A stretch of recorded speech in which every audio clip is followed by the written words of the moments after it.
and then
Ricmotech, high-performance sim racing equipment.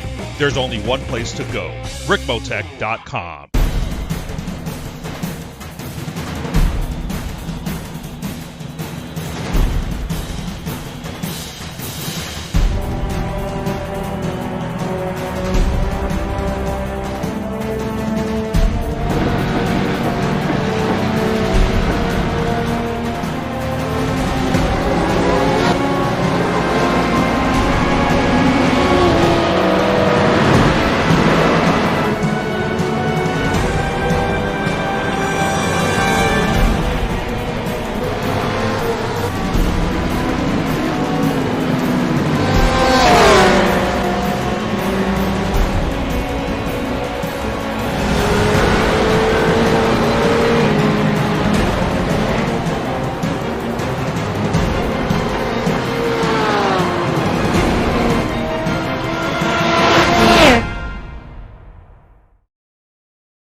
The inaugural season of the Extreme Motorsports Ricmotech World Challenge has been one to remember.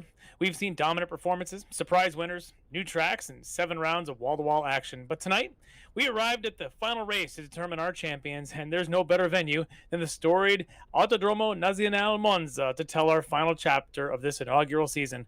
Welcome to the final round of the first season of the Extreme Motorsports Ricmotech World Challenge presented by Proforma Elite Texas Graphics.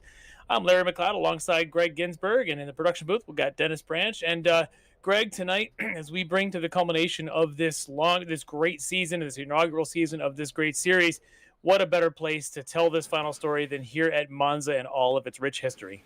Yeah, absolutely, Larry. This track has been around since 1922. It has hosted the Italian Grand Prix from 1949 on, only missing 1 year. And this is a track that is really going to challenge our World Challenge drivers. First off, almost 90% of it is taken at full throttle. So much like when we were at Le Mans, this is going to be a track that obviously is going to have to keep the drivers focused. But the other thing that you have is that it is a very difficult course to pass on because so much of it is at full speed, at full throttle. There are some just very limited places here where you can try and outbrake the competition, or find your way. If you can get off of a corner, maybe with a little bit more speed, you can get them down one of the long straights here. But it's very difficult to pass here at Monza. And that's going to be critical tonight because we've got some tough battles that are going to come down to this 75-minute race. We start looking, let's take a look at like the GT3 battle where the top two in that class are separated by just a couple of points. So that battle, that final couple of corners after 74.5 minutes may come down to who can make that final pass to win that championship. We've got a few other battles we'll get to here a little bit with the point standings that are very similar as well. And so it's just watching the season unfold and seeing these three classes intermixing to have 7 rounds come in, and we've got points just for podiums that have not been decided yet. To me, just makes for such a great series, and I'm super excited about tonight's race. Absolutely, Larry. So without a further ado, why don't we jump over, as we've had all season long, we've had Kevin Ford giving us the track guide. Let's jump over to Kevin, and he will walk us through this beautiful Monza road course. Welcome, everyone, to the beautiful Monza circuit located here in Monza, Italy, 3.6 miles around this beast of speed, as I like to refer to it as we head up the front straightaway. We'll get up through the gears here, looking to the right. We'll see our fans all up in the bleachers and a few even out in the grassy area to the left. This straightaway here, boy, it is known for the overtaking into this brake zone that we're approaching, and it is one heavy brake zone. Down from high speed here, coming down this very lengthy front straight. We're going to hang a very tight right and a very tight left here through this first chicane, and man, is that a doozy when you've got a whole field of cars coming through there at the start of an event. Here we go up into Curva Grande. This will be turn 3 here on the Monza GP circuit. Love this corner, wide open, flat out through here as we bring the car back out straight and head underneath the walkway here to get ready for the next very tight brake zone here, turns 4 and 5. Through 4, back to the right out of 5 here. We'll take it right out to the edge here, get some good speed off that corner. This will bring us into, well, what occasionally can be a overtaking zone, but not exactly recommended through that section, but you will see it happening. Down into Lesmo's turn 7 here, out of 7, right back up through the gears, and we'll head up onto this backstretch that'll take us up to one of my favorite corners here, beautiful Ascari. Very difficult corner to get just right. We'll enter with a high rate of speed here. We'll get down on the brakes coming into this blind entry. Going to bring it right back to the left, come right back to throttle, take just a little bit of curb here, and then roll that center coming out of turn 10, and then wide open up onto the final section of the very fast backstretch here at Monza. This will take us into what's known as Parabolica, turn 11 here at Monza GP. Down into 4th gear, into 3rd. We're going to come in here and get that car to rotate early, get right back to floor, let that car rotate right off this very long sweeping corner. You just never think it's going to end, and then all of a sudden that beautiful long straightaway opens up in front of you as we come across the stripe there. There you go. There's your track guide for the gorgeous Monza, Italy circuit. All right, and thank you, Kevin Ford, for that track guide of beautiful 3.6 mile, 11 turn Monza. And Larry, Kevin called this track the Beast of Speed. I don't know where he comes up with these nicknames, but I think that one might have to stick. It is definitely Europe's home for speed, and there's a lot of tracks to compete with for that title, but this one certainly has it. Over the years, since its initial configuration with the giant banked oval that came through, they've kind of toned it down a little bit, but yeah, that long front straight down to that first chicane, that just to me is the home of motorsports when you're watching the Formula One, the other races coming here, and you see the Tifosi, and you see those Ferrari flags going crazy. And to me, this is just, it speaks to the heart of what motorsports and what the spirit of motorsports is really all about. Oh, absolutely, Larry. And as you mentioned, the course has changed quite a bit, over the last now from 1922, almost 100 years. We're looking at year 99 right now, and unfortunately, this track is known not only for the Tifosi and some amazing wins, but it's also known over the years as having lost a very large number of drivers in the real world, with 52 drivers having lost their lives here. And so the track has, over the past number of years, been modified somewhat to slow some sections down, to make it a little bit more safer, give a little bit more runoff room. That will definitely help these drivers here as they now are starting to make their way out for their 15-minute win qualifying. And while they do, Larry, why don't we jump back 3 weeks? We'll take a look at how our drivers did at round 7 at Motegi. We'll start off with the LMP2s. It was a very small LMP2 field. A couple of weeks ago, we had just 2 drivers. We had Arthur Chan and Brandon Whitworth. I don't think it really matters which one started on the pole, which one started second. They were both on the front row. And really a very close race between them. At one point, Brandon Whitworth had fallen off the track and had dropped back quite a number of car lengths, but he put on a real good fight at the end, making his way through traffic. Margin of victory, I believe, was just about 0.03 of a second separating those 2 cars when they crossed the line. And so let's take a look at the points in LMP2 after 7 rounds going into the final round. Arthur Chan is your points leader. He has 5 wins out of the 7 rounds. Currently has 223 points, representing Axon Driving Solutions. Brandon Whitworth in the D2D iRacing machine. He is currently running second in the points. He's 23 points back with 200. His teammate, Andrew List, who I do not believe is here this evening, Larry. No.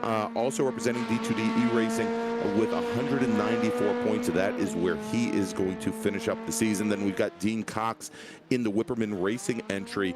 And Dean is here and racing this evening. He is quite a bit further back, only 127 points. He has one of the 7 wins this evening, one of just 3 drivers to take wins this year. And then we've got Indy Autosports, Derek Holland and Tyler Gilmet as well. But pretty big spread amongst the drivers here.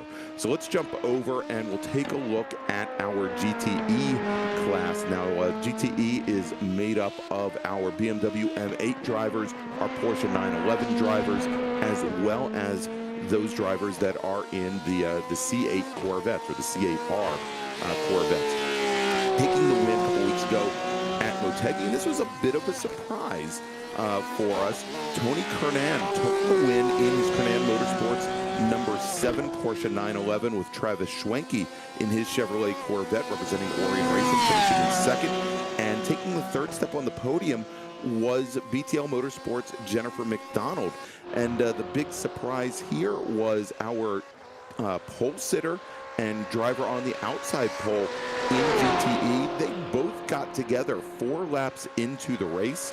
And unfortunately, Mike Dam in his Orion Racing number 911, the number 93 car, got right into the back of Elvis Rankin. It was almost as if we could see into the interior of Elvis Rankin's car when they got together. And both drivers continued. Dam finished up 4th overall. Unfortunately, Rankin, he finished back all the way in 8th, and he was just really nursing a very, very damaged car to the end of that race. But pretty neat to see how he made that car that looked as though he was crab walking down the front straight, how he managed to get to the checkered flag.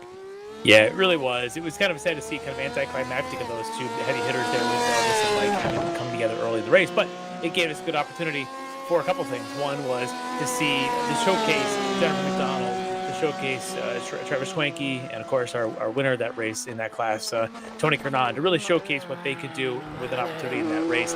And the other thing it did, if you want to go right to the points, is it created one heck of a battle for the podium here in this class. So Elvis Rankin comes in with, there he is at the top, 225 points. His At the second place there is Travis Schwenke. Look at the gap, 185 in second. You got Mike Dam right there, 185. They're tied, those teammates. You got Jennifer McDonald just 1 point behind them. She's in fourth. And then you got Tony Kernan, last week's winner. He's at 181 points. At this point, 2 of those 4 are going to end up on the podium, and 2 of them are not. And it's going to be one heck of a battle tonight to see, can Tony and Jennifer get the couple of critical points they need to overcome Travis and Mike and take over some podium spots. To me, this is one of the most exciting things we're going to see tonight. Exactly, Larry. And that finish 3 weeks ago really closed things down between McDonald and Kernan. Kernan taking 35 points for the win. McDonald taking 30 points for third place. So that definitely closed things up. And actually, it was a great run for McDonald. When Dam and Rankin got together, she was promoted to the lead. She had been running in third place and then actually spun the car on the very next lap, fell all the way back to fifth, managed to work her way back up to third place, and finishing up there on the last step of the podium really cemented her position in the points right now. All right, so let's move over to our final class, and that is GTE, and that is made up of the Mercedes-AMG GT3s, which makes up the majority of our field. We do have a few drivers driving the Ferrari 488s, and then we also have the Lamborghini Huracan drivers as well. Taking the win 3 weeks ago, Kyle Burney in his number 33 DNA Motorsports Mercedes-AMG, with Peichel Racing's Evan Peichel finishing second in his Mercedes, and then it was a Mercedes sweep with Randall McGrew in the Genesis SimSport machine taking third. And frankly, you could go back through the field. Fourth and fifth were Mercedes as well, Jeff Jacobs and Jason Burney, and it wasn't until we get to sixth and Chris Thorman running a Lamborghini Huracan. So let's take a look at the points now after 7 rounds going into the final week. Evan Peichel, based on his 3 wins, currently your points leader, but it is incredibly tight, as you can see there, with Kyle Burney only 2 points behind, and a bit of a distance till you get to the Genesis SimSport machine of Randall McGrew.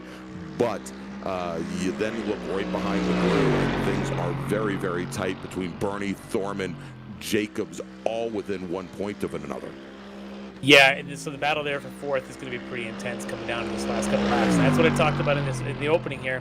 You know, you're going to get down to the 75-minute race, and those last 2 or 3 laps, someone's going to need to make a pass that's going to ultimately decide their championship position. And to me, it doesn't get any more dramatic than that.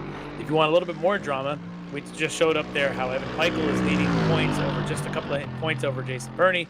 Well, or not Jason, Kyle Burney. Kyle Burney.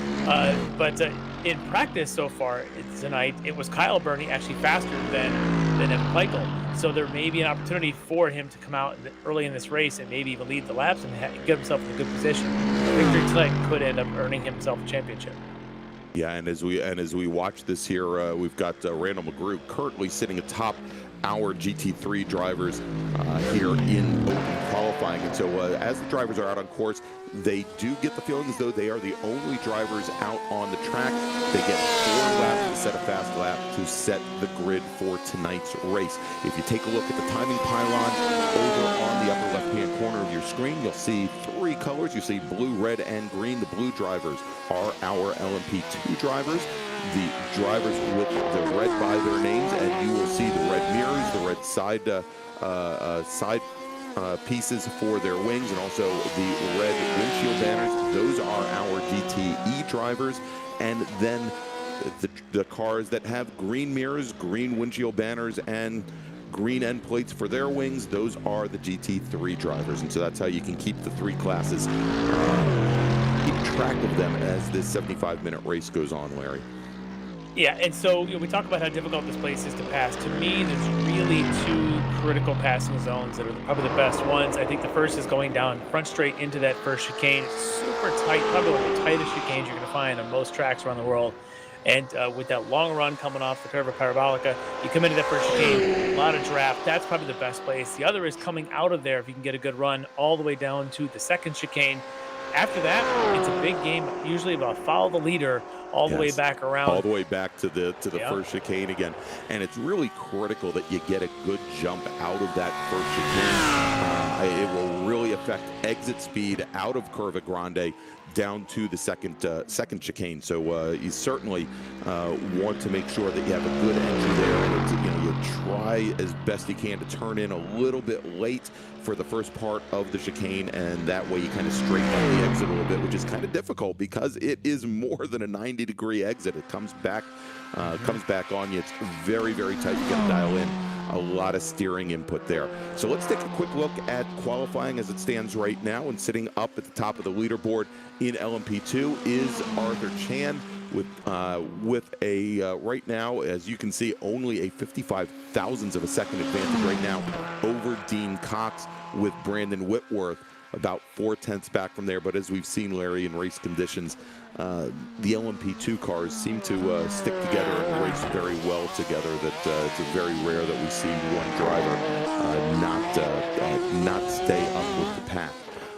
In GTE, not a huge surprise here right now. Elvis Rankin in that Apex Racing Porsche 911. He's currently your fastest driver in qualifying with a time of 1:44.488, about 25 hundredths of a second up on Robert Hartley, with Mike Dam another 2/10 back from there. Then Travis Schwenke. And if we go over and look at GT3, Randall McGrew and McGrew trying to move up in the and separate themselves out in that battle for fourth right now in the points in GT3. He's currently your fastest driver on track, but look at this, only 19 thousandths of a second separating he and I believe that is Kyle Burney. And then Evan Peichel just a few hundredths back from there as well. So real tight running right now in qualifying here in GT3. Yeah, it's going to be tight, and I think we're going to come down to a little bit also who can manage their tire wear. Obviously, all the cars are going to have to make a stop at some point, but this place abuses left tires, specifically that left front. Going into that, as I talked about, the great passing zone into that first chicane, it's also just abusive as you're going full brakes from top speed down to the really low first gear. That left front tire takes such a beating into that corner. Then you go around the curve, the first curve grande, again, left side tires take a beating. The two Lesmos, turn 6 and 7, again, left tires, and then you get to curve parabolica. Yeah, it's all left tires that just take abuse. So if you can conserve a little bit, certainly, probably after your pit stop, conserve a little bit of tire for the end of the race. That's when it becomes critical to maybe get that pass done, to be able to get a run off the curve parabolica down into that first chicane and be able to make it stick on somebody's inside. And to me, the drivers that can be smooth and save their tires tonight are probably going to be the ones that have the best shot at the end of the race. All right, Larry, and so we did catch up with him 3 weeks ago. We meant to, but Jeff Jacobs, one of our series administrators, he's out driving right now in the number 38 machine. And when he finishes up his qualifying, he should be with us here in the commentary booth, going to give us a little bit of information about his strategy for tonight's race, but most importantly, going to give us an update on what is coming for Season 3. Definitely need to skinny on that for sure.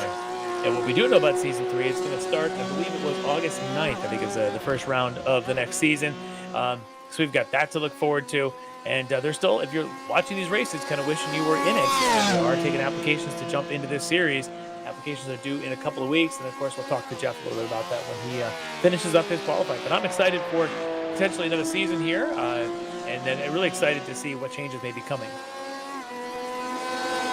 All right, so we have now just a bit under 2 minutes remaining here in qualifying. And it looks as though the majority of the field, Larry, have already taken their 4 laps. Chris Thorman being one of the drivers that has not, and I believe both he and Jason Burney are perhaps the only 2 drivers remaining that have not run all 4 laps currently, although I'm not seeing any of those drivers on track currently. It's a long place around, so if you're not out there now on an outlap, you're probably not going to do it. Exactly. Yeah, great. So far, though, bit of a shocker there. We talked about the battle there between Kyle Burney and Evan Peichel, but it's Randall McGrew, who's currently third in the points, who right now has the advantage on that pole. And, and for all 3 of them, they know this is the kind of place where it's going to be close. The draft really pulls cars together at this place. So as long as you're in the front 2 rows, you've got a great shot as the race progresses along. All right, so hopefully we'll have Jeff Jacobs join us here in just a moment. But in the meantime, of course, want to thank our great sponsors, of course, Performance Texas Elite Graphics and Ricmotech High Performance Sim Racing Equipment. We have more information as you're watching this feed right now on YouTube. If you go and read the description, you can find out more information about both of our sponsors, as well as, of course, Apex Racing TV. Wanted to remind you, of course, if you like what you see here tonight for the finale of Season 2 of the Ricmotech World Challenge, please go and give us a thumbs up. Click the subscribe button for Apex Racing TV and click on that notification bell so you can find out about all the great race programming that we offer here on Apex Racing TV. You can also find us on all the social media channels, Instagram, Facebook, and also, hey, what's the other one? Oh, yeah, that's right, Twitter. And you go and just search out for Apex Racing TV. All right, so Larry, does not look like we're going to get Jeff Jacobs in here before we roll off. Maybe he'll jump in here while he's driving or something. We'll catch up with him a little bit later, of course. Exactly. So let's go. We'll start to run down the grid here for this 75-minute run to the checkered flag in the Ricmotech World Challenge. And we'll start off with LMP2, where Arthur Chan was your fastest driver on track with a lap time of a 1:36.773, representing Axon Driving Solutions. Dean Cox in the Whipperman Racing entry will start second. Brandon Whitworth will start in third. All right, over in the GTE side, on the pole is the championship leader, Elvis Rankin from the Apex Racing team. Alongside him is going to be Robert Hartley out of the Orion Racing outfit. And on the second row is going to be Mike Dam. Again, there's a tough battles here as this race is going to progress. So who's going to finish up into the podium on the championship at the end of the season? Mike Dam is one of those contenders. He's on the inside of row 2. On the outside is another one of those contenders that he's currently tied with, his teammate Travis Schwenke. On the third row, last round's winner from Kernan Motorsports, it's Tony Kernan on the inside. He'll be alongside at a BTL Motorsports, Jennifer McDonald. Those two also trying to get up into the podium on those season points. In the 7th spot, we're going to have Andre Saunders on the inside of row 4. And on the outside of row 4, you've got Russ Ruddock and the Flying Tortoise Motorsport. Onto GT3, where we've got Randall McGrew leading the way on the pole position out of Genesis Sim Sport. He'll be on the inside of row 1 alongside DNA Motorsports, Kyle Burney. On the second row, your championship leader, Evan Peichel out of Aquila Racing, and he'll be alongside the other Burney. This one's Jason Burney, also DNA Motorsports, there on the outside of row 2. On row 3, it's StreetSurvival.org's Jeff Jacobs on the inside. He'll be alongside D2D eRacing's Chris Thorman on the outside of row 3. On row 4, it's going to be David Payton on the inside, and David will be lined up. He's out of D2D eRacing. He'll be lined up with Jeff Wills out of Frito Sport Racing. All right, Larry, so that sets the field as we have the pace car now bringing the field, bringing our LMP2 cars first. Then we'll have the GTE and then the GT3 cars, each with their own separate start, heading around this 3.6-mile Monza course for their pace lap. Now, the starting... Just a short pace lap tonight. Oh, yeah, as a matter of fact, yes, we are doing a short pace lap here. I thought we were going around the whole course. All right, so we've got the pace car bringing the field around. We'll say here that as we have our first field getting ready to start here, when the pace car comes in, we have a starting zone coming out of the Parabolica, and then pretty much right until you get to the pit in, that is the start of that start zone, and we will see our pole sitters start to accelerate. You can't pass, though, until you get to the start-finish line. All right, so here we go. We've got the pace car bringing the field now down around the Parabolica. They will set up and get ready for the start. And we will then have our GTE drivers. They will be probably around actually not four corners, but a good portion of that back straight back, and then the GT3 cars. And now we have our LMP2 drivers. They are lined up, ready to go. Our pole sitter, that is Chan. He gets a good jump, and you can see now that the field is already nose to tail as they make their way down to the chicane for the very first time. Let's see if anybody steps out to try and make a pass on the first lap. No, they don't, and you can see how difficult it is to get those LMP2 cars around that chicane, even at the slightly slower speed to the start, as we now have our GTE field starting to make their way down into the start zone. And there we go. We have a green flag here as our leader. Elvis Rankin has 6 wins out of 7 rounds. He leads the field down and into the first chicane with Robert Hartley. Oh, we got contact in the back already. Yes. Going around there, it looks Russ like Ruddock. Russ Ruddock. Yeah, Russ Ruddock. And Andre Saunders in the number 72 car, as we see there in that black BMW, just now gets back underway as our GT3 field gets underway with Randall McGrew going right down the center of the track to try and defend. But we have side by side right behind him, Kyle Burney and Evan Peichel.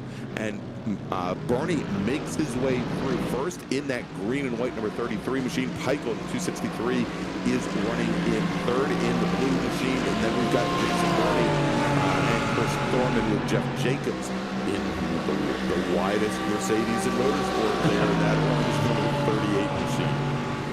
As already you can see there, we've got the incident under review there between the Saunders and Russ Ruddock there for that turn 1 contact. We'll see what it is. We got a quick replay on that. You can see them at the back, side by side, coming down here at the tail of this pack. And on that left side in that Corvette, that is Russ Ruddock.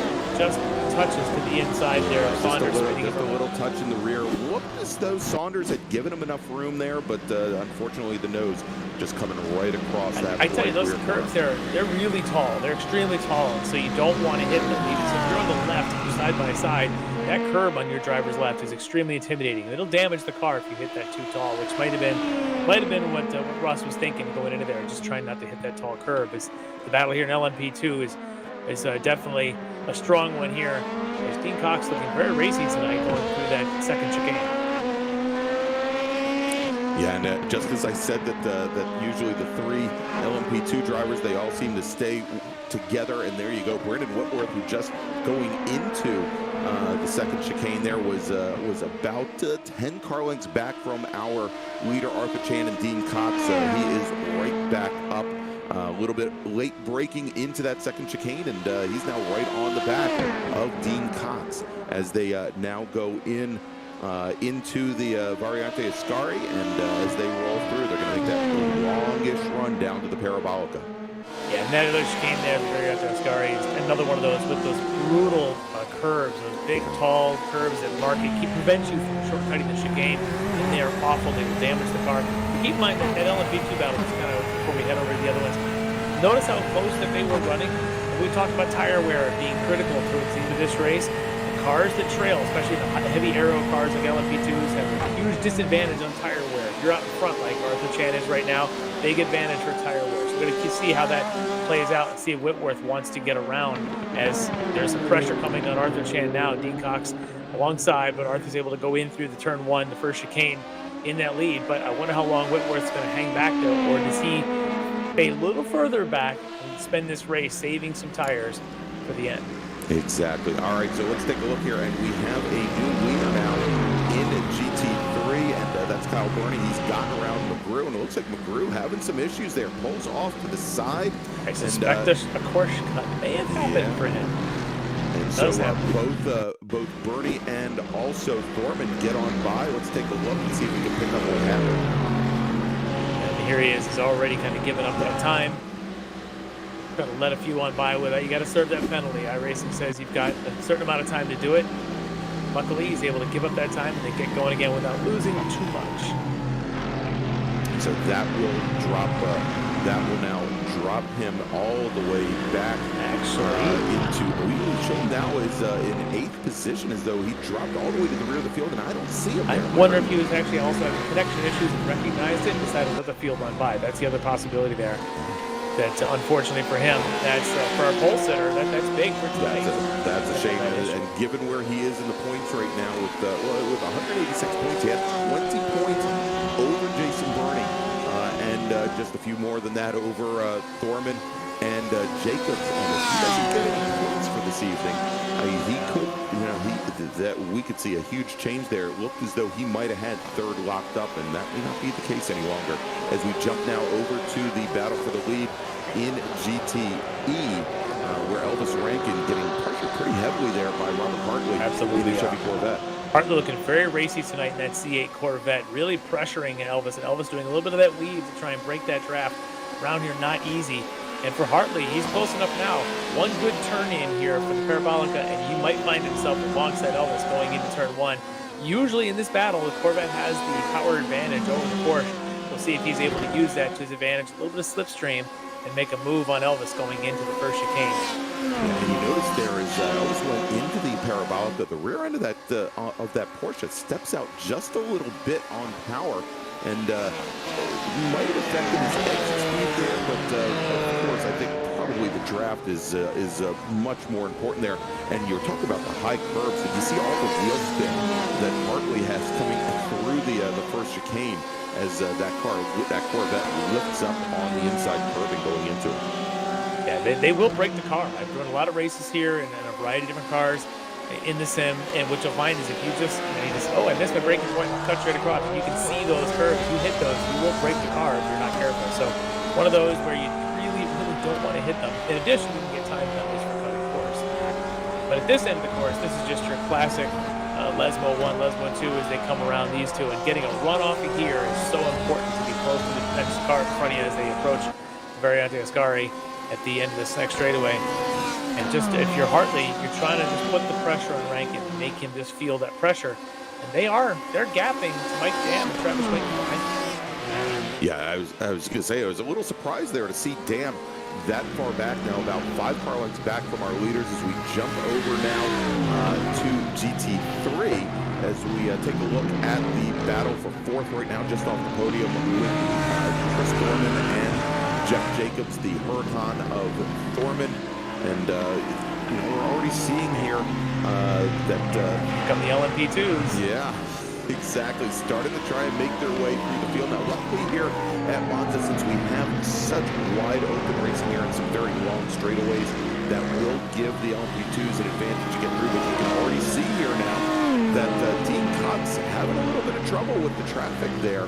Having to wait it out for a couple of corners here and trying to catch as much of a draft as he can as he tries now to sneak underneath the Oh, yeah, he does. Finally gets underneath. Yeah, it's a good way to describe what he just did there, trying to get on by Chris Thorman there. And this is allowing Arthur Chan to get a little bit of a gap to these guys now as he's able to slip through traffic just a hair quicker. But look at 5 laps, and we're already seeing essentially the whole GT3 field lapped already by the LMP2s. That shows you the long straightaways here and that high top speed that those LMP2s have compared to GT3 cars. But Jeff Jacobs, normally the roles are reversed. Normally it's Jacobs getting the one somebody on his tail. Today it's Jacobs now taking it to Chris Thorman and making that pass going down the straightaway into turn 1. Yeah, and that started off coming out of Variante Ascari as Jacobs was able to use Dean Cox to pull him out just a little bit and get around, and actually not get around, but get up and beside Chris Thorman and carried it all the way through out of the Parabolica down into the first chicane. And there you go. So now Jeff Jacobs takes over the first position in GT3. But at the front of GT3, the lead now for Kyle Burney, with Jason Burney really pressuring Evan Peichel, but Kyle Burney is out to that couple of seconds now, really able to maybe had a little bit of help there from that traffic, as you can see him kind of tagging onto the tail end of Brandon Whitworth here to try and get whatever draft he can off an LMP2 for a second. But early in this race, showing some great pace, trying to win this championship here at GT3. Yeah, and you have to ask yourself, how would it be different if Randall McGrew was still here and still running? Would it have been a real competition there at the front of the field as we jump back over to the battle for the lead in GTE? Elvis Rankin, winner of 5 rounds here. Pardon me, yes, 5 rounds. What was it, actually 6? No, I take it back. 6 rounds out of 7. Yeah, the only round that didn't win was Zach Motegi. So there you go with running in second right now, Robert Hartley in that C8R Corvette. And you can see how close they are, and Mike Dam and Travis Schoenke continuing to fall off the pace of our leaders. That last time by, Dam was almost a half a second off of Hartley's pace. And for Dam, obviously we've talked about the battles here among these drivers for points, and every position is going to count as we come down to the end, because it was just, it's 4 points separating 4 drivers. And so for Mike Dam, as one of the two that was tied for second, he needs this position. He needs to stay up there. He needs to stay ahead of Travis Schwenke, of course, which he currently is, but he would like a second or even a first place as opposed to the third place he's currently sitting in. As I see Tony Kernan poking out just back there, and he's getting pressure from Jennifer McDonald right behind. And for Kernan, we always talk about he's kind of that late race charger.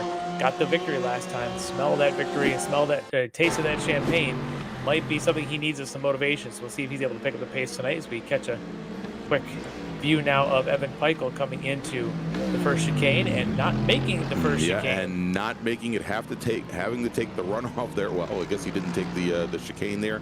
He's going to have to come to a full stop.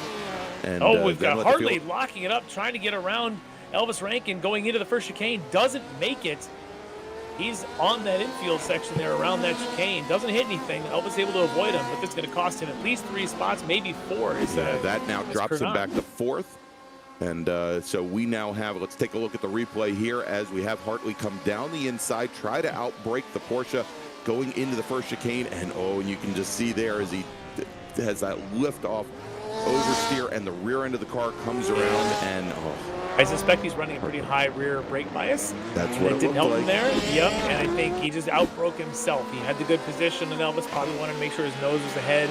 Unfortunately for him, it just put himself into a spin and lost a lot of track space. But as you can see, it only cost him about 6 seconds. So. Yeah, but now he is down to 5th position from 2nd. And we can see now he's right on the back of the number 7 Porsche 911 of Tony Kernan with Jennifer McDonald stalking right just a little bit further back in that number 99 and BMW M8. And for Kernan, he's happy to pick up the spot, and he might like that motivation of having not only Jennifer back there, who had been there for a while, but now having Hartley back there. It's going to push Kernan along a little bit. And should there be a pass, it's going to give Kernan a chance to also pace himself and build up a little bit, try to catch up into this top 3. But for Elvis now, that gauge, it gives him a huge space. Remember, the only one behind him was Robert Hartley. Mike Dam's 2.5 seconds back, so Elvis kind of has a little bit of breathing room now to his chief rival.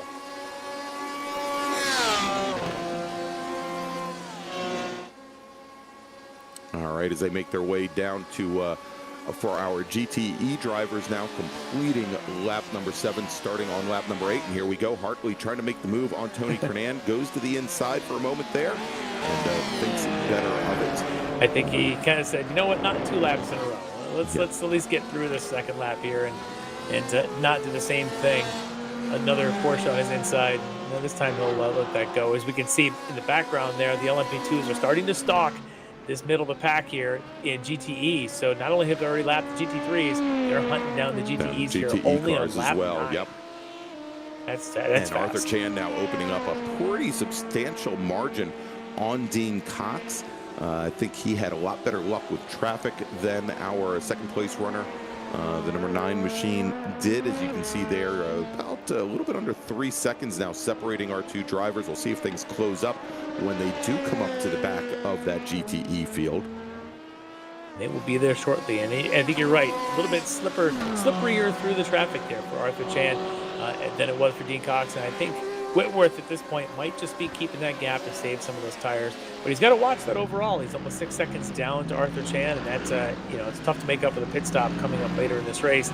As we flash back over to the GT3 battle with Thorman, still trying to get back up with Jeff Jacobs, who passed him earlier that we had seen. Jacobs looking pretty good. I think that's why Jacobs didn't join us here for the pre-race interview. He decided he's going to get a few extra laps of practice, and maybe it's paying off as he's able to pick up that spot on Thorman. And Jacobs now trying to catch up to Evan Peichel now for 3rd. As the 2 Bernies are leading the way here after Peichel's incident earlier, missing the turn 1 chicane. It's a Bernie 1-2 with Kyle just pulling away 5 seconds now ahead of Jason Bernie and 7 over his chief rival, Evan Peichel.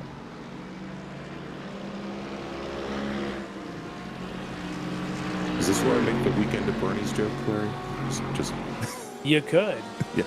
You could say that. Well, we'll save that for a little later, I guess. All right, so we're back now over and taking a look as Robert Hartley trying to make his way back up through the field, having dropped back to 5th after that failed outbreaking maneuver going into the first chicane on Elvis Rankin, and having a little trouble at the moment doing it there as they a lot of curves, both of them. I think the curves by Kernan might have caught Hartley off a little bit, in addition to having the Arthur Chan behind him. Coming through, yeah. And there he goes. General McDonald now gets around Robert Hartley, moved McDonald up to 5th as Hartley had trouble there at the chicane. And we're going to jump back over to another battle here in GT3 with Jeff Jacobs, and he's got Jeff Wills only a couple inches back as they make the run down to the first chicane. Something had happened here, because last time we had checked here, Jacobs was leading Thorman, and now Jacobs is behind him and battling with Jeff Wills. So I wonder if Jeff Jacobs had his own little chicanery. Yes. Yeah, had himself a little bit of trouble allowing this spot to slip by there for Chris Thorman. So Jeff Jacobs now has to go back to work. Got to get back in front of Thorman. Thorman now up to 4th, Jacobs 5th, and Jeff Wills now pressuring Jeff Jacobs. The two Jeffs there in 5th and 6th. And for Jennifer McDonald, great opportunity there with the struggles coming to Robert Hartley. McDonald just jumping on it and saying, all right, well, if you're going to struggle, I'm not. I'm going to be the consistent one here and to hold that position for Jennifer now in 5th. Now remember, when we look at the points totals right now, Jennifer McDonald with a 3-point advantage coming into this evening over Tony Kernan.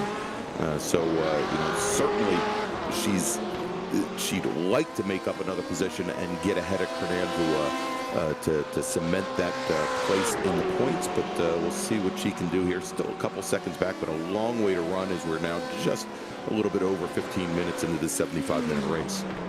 Yeah, and for her, it was definitely critical to take the opportunity that Robert Hartley just gave her to take that position. And for Hartley, he's got to get going again. But for Jennifer, she cannot lose sight of Tony Kernan. That 3rd spot there in the championship, the 2nd spot potentially in the championship, could be hers if she can just keep inching up and inching up. But the other two involved are the two that came into this round tied. And those are the teammates of Mike Dam and Travis Schwenke, currently about 2 seconds apart, sitting in 2nd and 3rd. For Schwenke, again, he's been the consistent one this season. Mike Dam has been the fast but not so consistent one.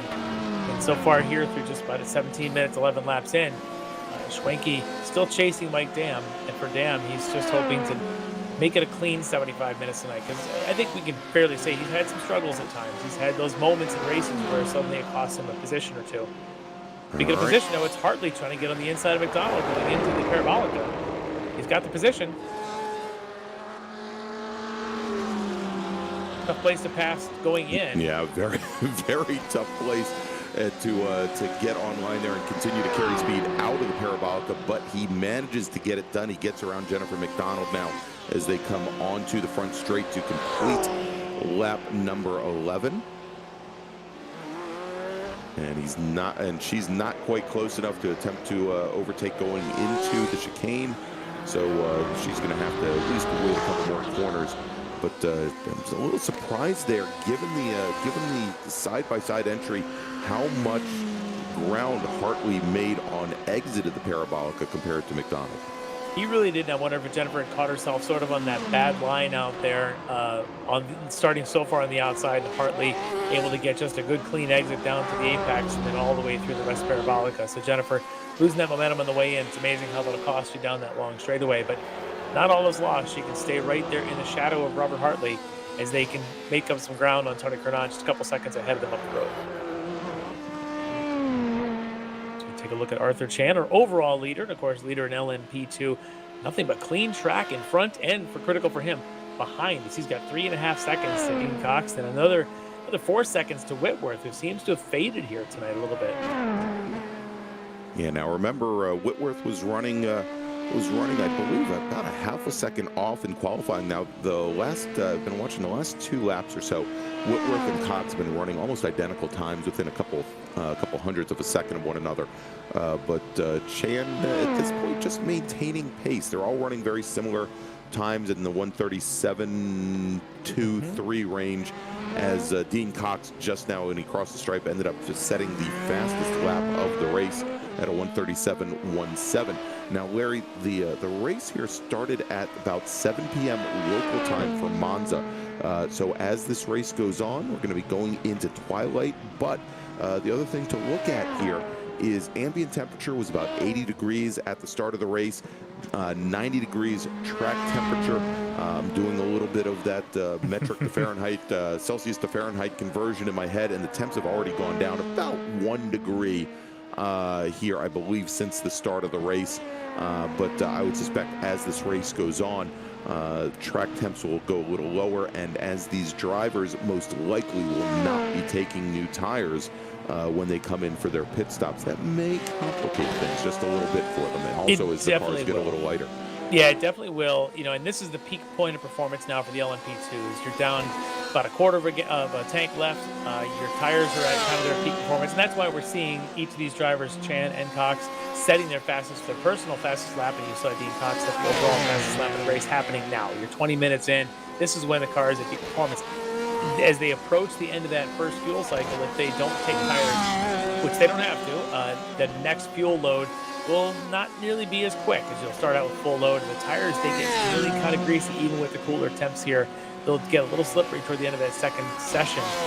We do believe the LMP2 is probably going to have to stop twice. Yeah. I think in testing this week, the drivers found that they were getting somewhere around 32, 33 minutes max on a full tank, so we would expect to see the drivers come in twice.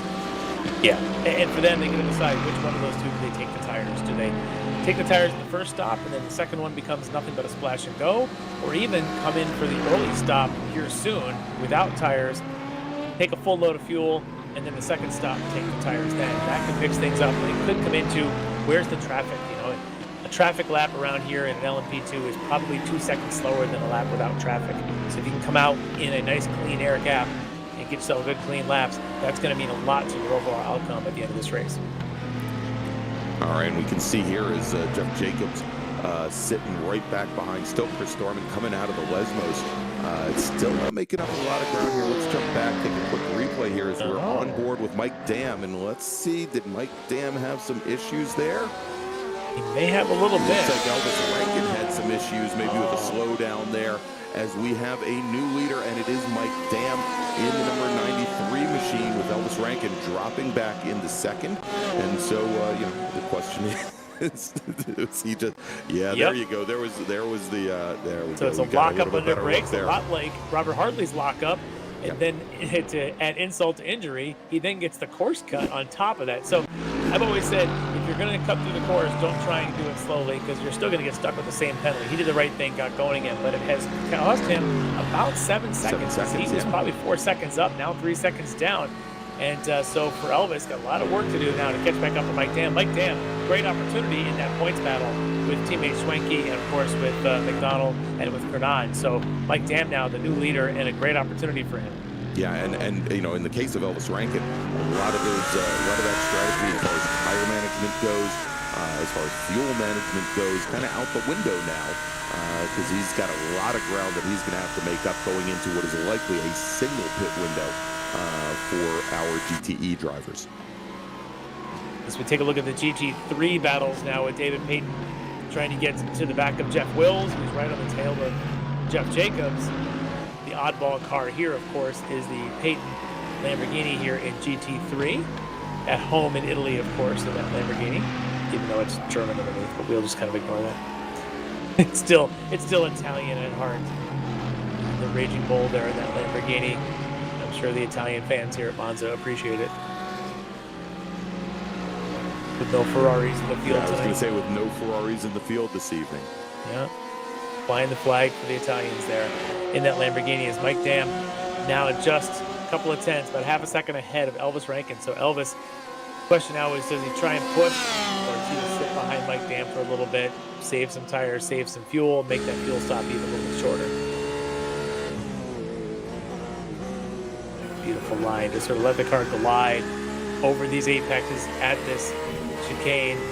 Let it glide on out. A little bit grass there for Mike Dam in front of him, though. Gonna break that draft for Mike Dam. You see that? Not making it easy on Elvis. No, not at all.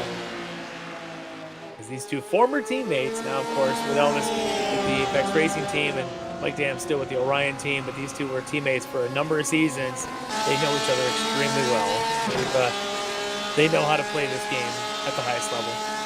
All right, so Rankin having made up almost 7 seconds in just the course of a lap. Let's see what he's going to do. As you can see, Mike Dam coming all the way down the inside, getting very defensive, going into the first chicane. And as they go in side by side, Rankin would have position coming out. And still... he had position, but he doesn't get the run. Now Mike Dam does get the run, and he's on the outside. They might still be side by side with that side draft around the Curva Grande as they go into the second chicane. Elvis just behind, just the small spot, but he's got position going in here. He'll be on left side. And Dam with a late braking maneuver gets right ahead. Rankin moves right under his nose there, knows that he's not going to be quite close enough as they come out of the second chicane and go down into the two Lesmos. And Rankin's going to have to probably wait a couple more corners, probably going down into the first chicane again when they start the next lap. Let's flash back to a couple weeks ago at our last round. And roles reversed. It was Elvis leading just ahead of Mike Dam, and Mike had that little bit of contact, caused the wreck, and unfortunately for Elvis, kind of took him out. I'm sure right now Elvis is thinking, I don't want to be the one that causes this here. Let's race this fair and clean. All right, Andre Saunders now into the pit lane in the number 72 BMW M8, our first driver in GTE to take a pit stop.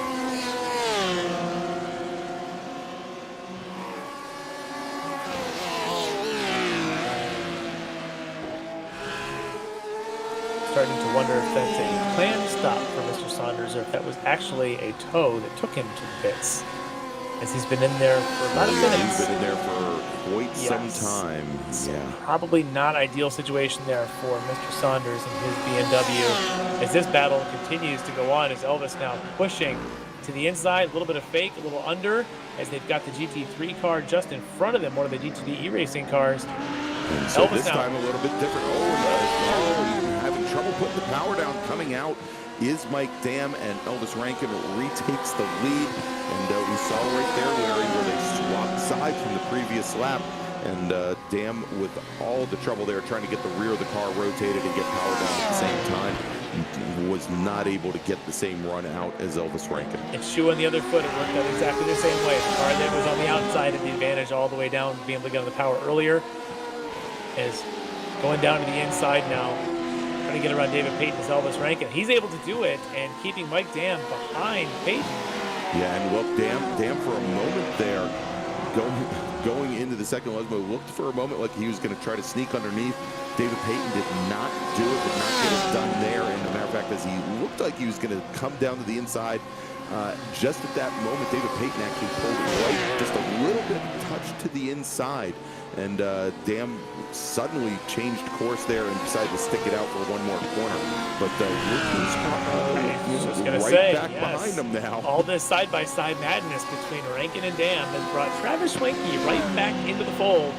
Now just about a second behind these guys. And he's thinking, here's my opportunity if you guys are going to be battling side-by-side. And he was able to dispatch David Payton there in the GT3 car relatively easily. So now he's got his sights set on Mike Dam out in front of him, as the battle for second here in GT3 between Evan Peichel and the other Bernie, Jason Bernie, in front of him. Peichel doing everything he can to try and find an opportunity. Peichel is the championship leader, but it was only a 2-point margin over Kyle Bernie, who right now is 10 seconds up the road in front of this. That's amazing. And there he is. He has pretty much from the drop of the hat when we had Randall McGrew drop out, has pretty much just walked away from the rest of the field. Doesn't have the benefit of the draft, but he's able to go to set his own pace. And it looks like, and if we take a look at the lap times here, he's actually been running a slightly faster still than both Jason Bernie and Evan Peichel. I thought maybe he might be trying to manage the equipment at this point with this large a lead, but he's still got his foot to the floor. I think he's in one of those rhythms where you just start hitting those marks. You don't worry about anything else. You don't think about tire wear. You just go for it.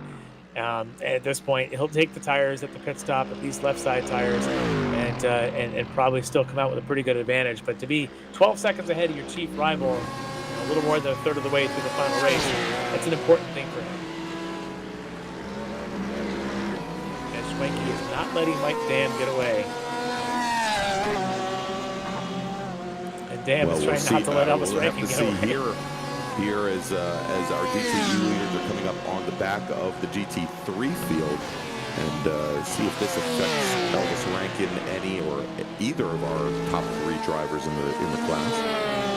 Yeah, it's all about where you catch them, as we've noted. If you catch them in the front straight, no problem. If you catch them after the first chicane, you can maybe get by, but if you can't, and you start down there by the Lesmos, you haven't gotten by them yet, now you're going to struggle. As Elvis is able to make the pass there on Jeff Wills, but I don't know that his rivals behind are going to do the same. This might actually work to Elvis's favor here, again, extending that gap just a little bit.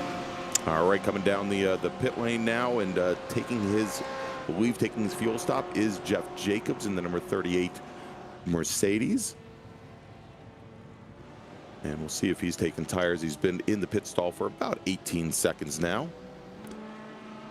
And also now into the pits, Arthur Chan coming in from the lead in his LMP2 machine. And for him, we'll see if this is the tire stop or if this is fuel only for our prior leader there in LMP2.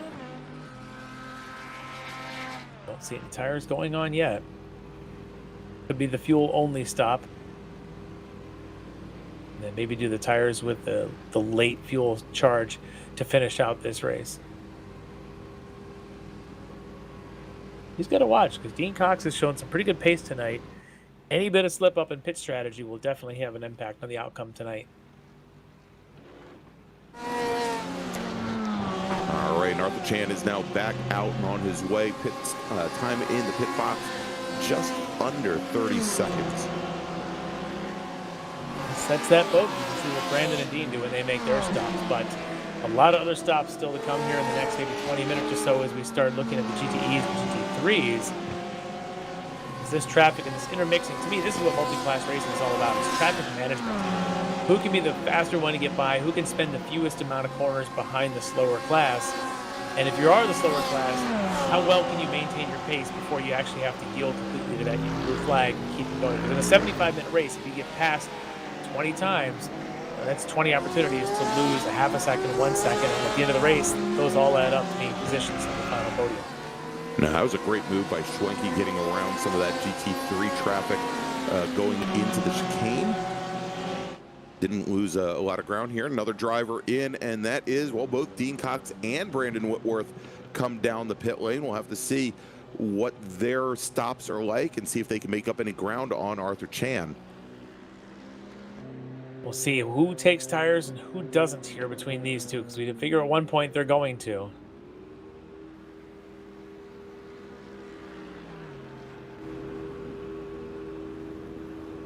Gonna be close, I think, between Dean Cox and Arthur Chan when Dean does come out of this. And that's the interesting thing about, is there tires going on in the Whitworth car? Does not appear to be. I believe both cars stayed down. Here we go, and Whitworth now back underway, or probably Dean Cox back underway, I'm sorry. In the number 9 machine, Arthur Chan does maintain the lead. Yep, you saw him just go by there with all that momentum down that front straight. It's going to be about 3.5 seconds gap as they come through that first chicane. Nobody taking tires yet, so we'll see how they do towards the end of this race if they decide to do a splash and go on the same tires and who's saving any tires. Look at this traffic between the GTEs of Rankin and Dan Schwenke chasing those GT3s out in front of them. Yeah, and you can see Rankin not that far ahead. He's got to just sit back behind the... that's Pico right there in front of him. Pico there, at least through the chicane, and we'll see if he can get up enough of a head of steam there to get by. Evan wants nothing to do with a yield. He's not lifting. He's going to say, Elvis, you want to go around me? You have to go find your own way. He's got his own battle to worry about if you're Evan Pico.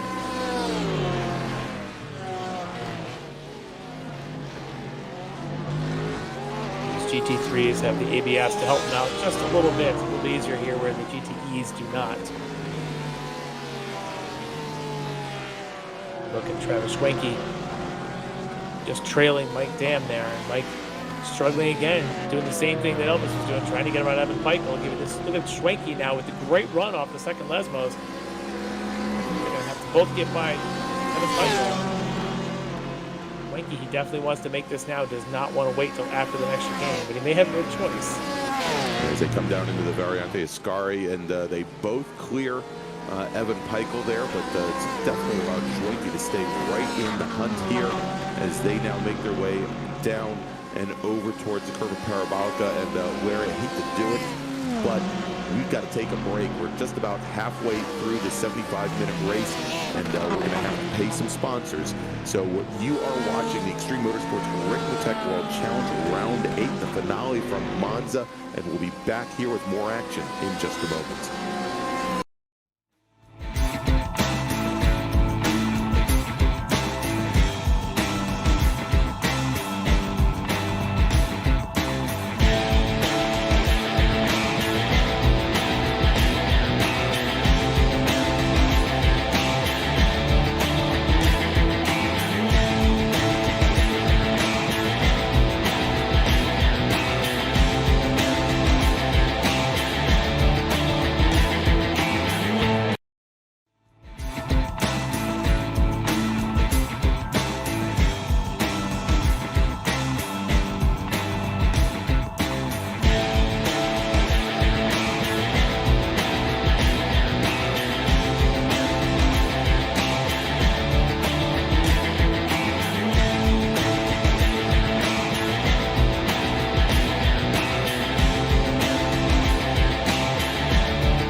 Ricmotech, high-performance sim racing equipment. There's only one place to go, Ricmotech.com. And we're back here at Monza for round 8, the finale of the Extreme Motorsports Ricmotech World Challenge. I'm Greg Ginsburg, along as always with Larry McLeod. And Larry, pretty much right where we left off. We've got that battle for second right now in GTE with Mike Dam and Travis Schwenke, and not a lot has changed other than the fact that they've cleared all that GT3 traffic. They have gotten to it very cleanly. Schwenke is right on that tail of Mike Dam, trying to make sure Mike doesn't get away in this battle for second overall in the final points, and of course second overall in this race, as it looks like they're both kind of coming down that front straight using that draft. No one pitting yet in this field of GTEs. We've seen all of our LMP2s have come in for the pits, and we've seen a couple of, I think it was Jeff Jacobs, the GT3s have come in, but so far in GTEs, no one flinching. And I wonder at some point if you're Travis Schwenke, do you try an undercut, or maybe he's kind of hanging on in the back, saving some fuel there for Mike Dam. So it could be going one of two different ways there for Travis. Yeah, Larry, and this might have some implications in GTE. As Tony Kernan, I'm showing him in the pits, and he's been there for almost 2 minutes now. And I would highly suspect that that wasn't for just fuel and tires. And so that could really make a big change here, as Jennifer McDonald and Tony Kernan were in a very tight points race in the battle for fourth here in the Ricmotech World Challenge. Yeah, that's unfortunate for Kernan to have kind of an incident like that after coming off the victory at Motegi a couple weeks ago. And let's see if we can get a look at it here as he comes down. Things look good so far until that. And that doesn't look good, Larry, as he goes right into the wall after having popped over the curbs there. And you can see Jennifer McDonald has to avoid there at the last moment.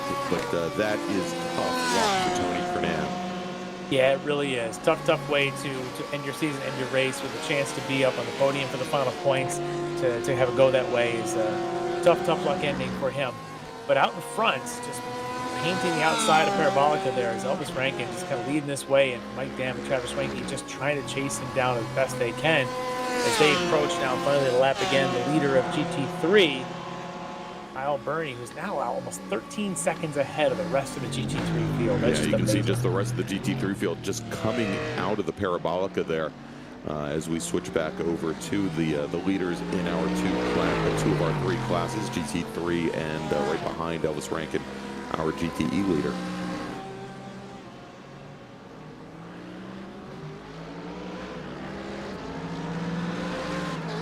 And there's Peichel there, still trying to chase down Jason Burney, and right now the Burneys are just killing it here in GT3 tonight. They came in with the right setup, and they are just flying, showing that maybe they've done a little bit of practice this week, a little bit of setup. It's helped them both. So they got Kyle out in front, Jason sitting in the second spot, holding the critical Evan Peichel behind him.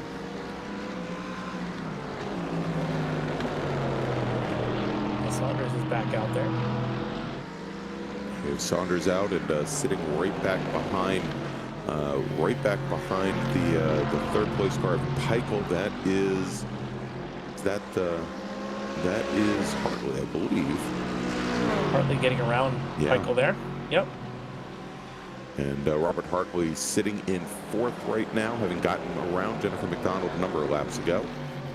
And it looks like Jennifer McDonald has fallen off the pace of Hartley. Had been keeping it pretty close and pretty tight there, having had gotten around Hartley a little bit earlier today, but she's been running about a second to a second and a half off of Hartley's times.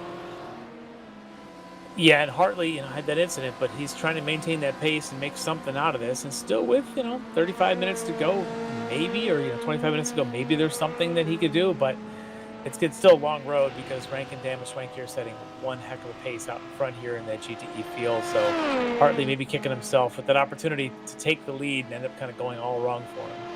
And you see there is Dean Cox, the Whipperman Racing entry, having both he and Whitworth had already taken their pit stops. All three of our LMP2 drivers have taken their first pit stops, but when Cox came out of the pits, he was only about 3 seconds back from our leader, Arthur Chan. The separation now almost 6 seconds between our top two drivers here. So Chan has certainly started to open things up as their tires wear down, as the temperatures drop, and as they're back to running on more of a full tank of fuel.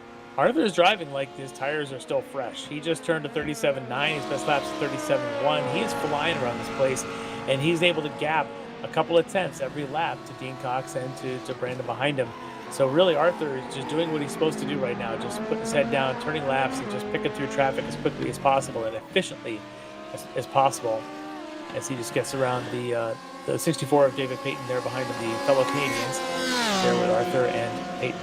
And look at this, Larry, as Mike Dam has made up a ton of ground on our leader, Elvis Rankin, now only a couple of car lengths back as they go through the parabolica onto the front straight. And I wonder what happened there, because Mike Dam has made up a couple seconds. I wonder if he just sort of found the go-go juice, because he's also pulling away from Travis Schwenke behind him, which says, I don't know if this was so much about Elvis slowing down or if this is Mike Dam picking up the pace. And there you see it, a tenth or two each lap, and then that 6/10 a lap there on lap 23. So for Mike Dam, he's found his groove here at this midpoint of the race. And of course, we're still waiting to see when these drivers will come in. Again, for GTE and also GT3 for that matter, expecting the drivers to probably take one pit stop here. Right on cue, Jennifer McDonald. There you go. So the BMW M8 of McDonald now into the pits, and I would suspect that we'll probably start to see more of the GTE field start to filter through. We think that this is a pretty long pit window. We think that the GTE drivers probably have somewhere along the lines of maybe another 10 minutes of fuel here. So quite some time before Dam or Rankin would need to come into the pits. And now it'll end up being who's got the tire wear at the end of the race, like we talked about at the front. 75 minutes is a long race. It's not easy to pass here, but if you can conserve a little bit of tires for the end of the race to be able to make that pass stick in turn one, it can pay off for a points position on the overall standings. And for Mike Dam, he's had to work pretty hard to catch up to Elvis. Elvis had his one big spin there at the first chicane going into turn one. Mike Dam has been working hard to stay there with him, and I wonder how much tire Mike Dam's going to have left. Also, we've seen over the course of this season, as well as the other Ricmotech series, we've seen some interesting pit stops where, fuel loads aren't always perfect. So I'm really curious tonight who's going to try and short fuel the car and maybe save some, and we're about to find out as here we go. All three of them, Larry. Right on cue. The three leaders of GTE, Rankin, Dam, and Schwenke, nose to tail down the famous pit lane here at Monza for the last pit stop of the season here. We'll see who takes tires. I got to assume that a lot of left side tires would get taken, but so far I don't see a single car popping up on the jack stands here, Larry. I think they're all just taking fuel, and so it's going to be a question of who is the most accurate with what they need in order to get to the end of the race here. And so, only a couple seconds separating these couple drivers as they came in.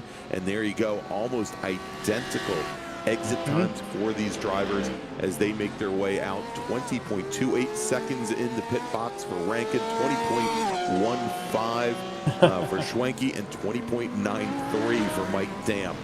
It's just, it doesn't get any closer than that. Close on the way in, close on the way out. Everybody on the same strategy. This is just going to be a dogfight now for the next 30 minutes as we wind up the last round of this season and determine not only who the champions, but determine who the second, third place, and podium finishers are in each of these three classes. Well, let's jump back over here and take a look. And this is Jason Burney, gets it all wrong coming through. Is that through Ascari, I think? It is, yes. Popped He comes over up the in curb there, and hit that lost a inside couple curb. spots.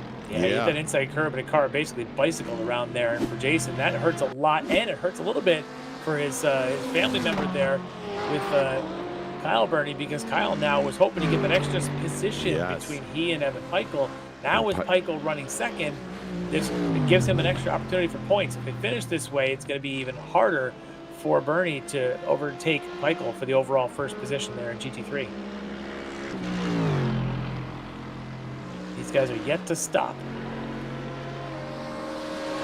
All right, looks like coming into the pit lane now, Robert Hartley. With the bogey now of just over 20 seconds is the time you need to spend in your pit stall. We'll see if Hartley can do the same and get out of here in the same position to which he entered.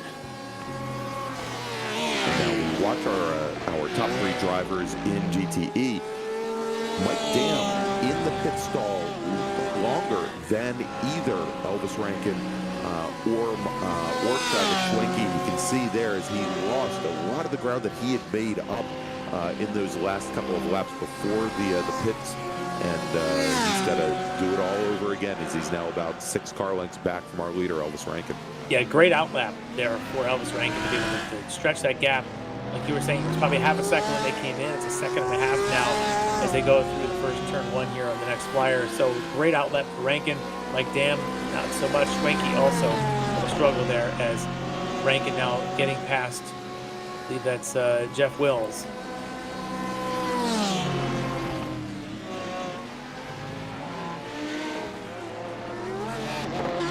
Dan's got to do it all over again. We saw him do this just about 10 minutes ago in those closing laps before the pit stop. Mike Dan was able to take away chunks of time to catch up to Elvis. See if he can do the same thing here. See if he can show that same pace, but he's got to dispatch the GT3 car a little quicker than this. And this is where catching them down here at Lesbos really hurts. Yeah, and this is exactly where Mike Dam had that issue earlier on in the race, where he got caught behind another one of our GT3 battlers here and had to make the run coming out of the second Lesbos down to Ascari. And once again, he does make it on the straight there and get around Jeff Wills, and now Schwenke's going to have to try to do the same thing. Of course, it's going to be a little easier for Schwenke. He's probably going to be able to do it coming out of the Parabolica. As we now have coming down the pit lane, this is Kyle Burney, our leader in GT3. And Evan Peichel, running second, is going to follow him down the pit lane. So not going to be able to make up any ground on him. And it looks like Jason Burney running third in GT3 coming down the pit lane as well. I wonder how much damage Jason Burney is driving with right now after that pretty big impact at the Ascari chicane. But for Kyle Burney, he could probably take 4 tires twice at this point, and it really wouldn't hurt him too much and to finish this race if he chose to. But because of that huge lead, he comes into this pit exchange with the entire GT3 field now coming in as Kyle, first one out. Looks like Jeff Wills comes in as well, and Kyle Burney on his way out. We'll see how much of an advantage he keeps. There we go, Evan Peichel now on his, starting the roll on his way out, what, about 12 seconds back thereabouts? Yep, and it just keeps rolling along for Kyle Burney. It's going to be probably 14 seconds by the time Evan Peichel gets through that first chicane. So for Kyle, great work there. He's got 25 minutes to go to do what he needs to do and then let the points keepers figure the rest out. For Evan, he's got to hold the second position and not look over the shoulder at Jason Burney and not make any mistakes now and trying to hold on to second place points and see what happens in the end.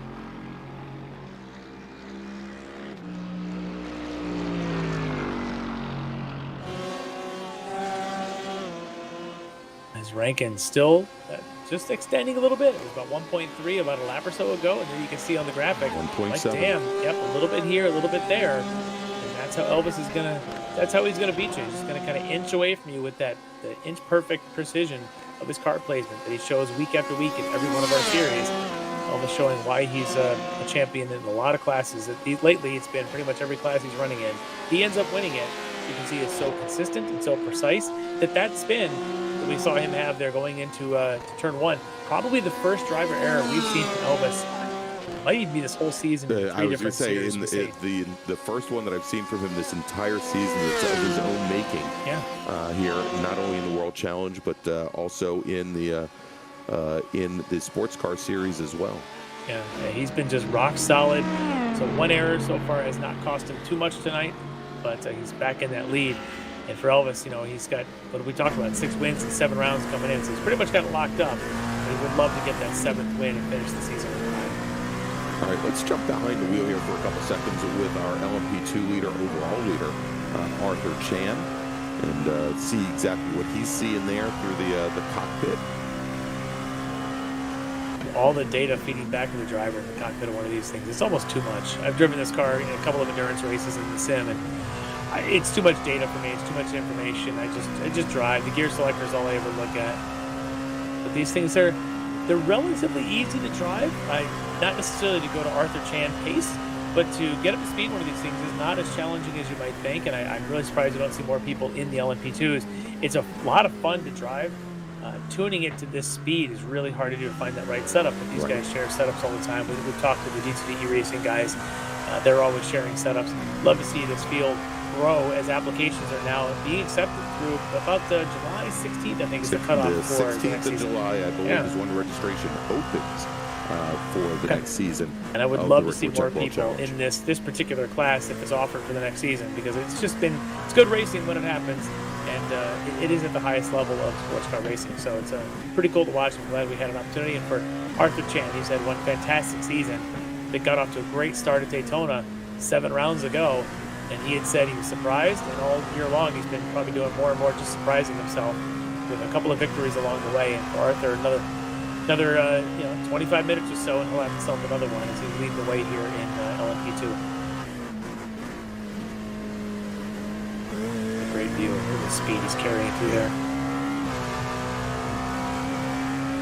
And to watch, obviously these cars have so much aerodynamic downforce. To watch how much he works the wheel going through the parabolica, as you know that car is loaded up more so than anywhere else on this course. And here you go, get another example of it right here. And just absolutely amazing to watch the speed here. And to go fast around here, you got to take some of the downforce off. You want to slipstream the car down these long straightaways, which makes corners like parabolica just that much more dicey. And the slow corners, these cars they're challenging on slow corners like we're seeing here in turn 1. There's such a long wheelbase to get through those tight chicanes.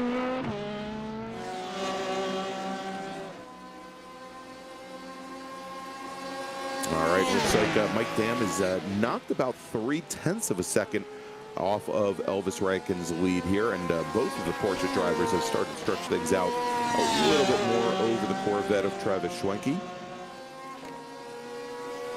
Yeah, and he keeps doing that. He's going to make a race out of this come to the end. Like we said, we've got about 20 minutes, 23 minutes or so to go. Like, yeah, it's plenty of time to a little 10th here, a little 10th there, and get up into that draft behind Elvis. And make Elvis start thinking about it.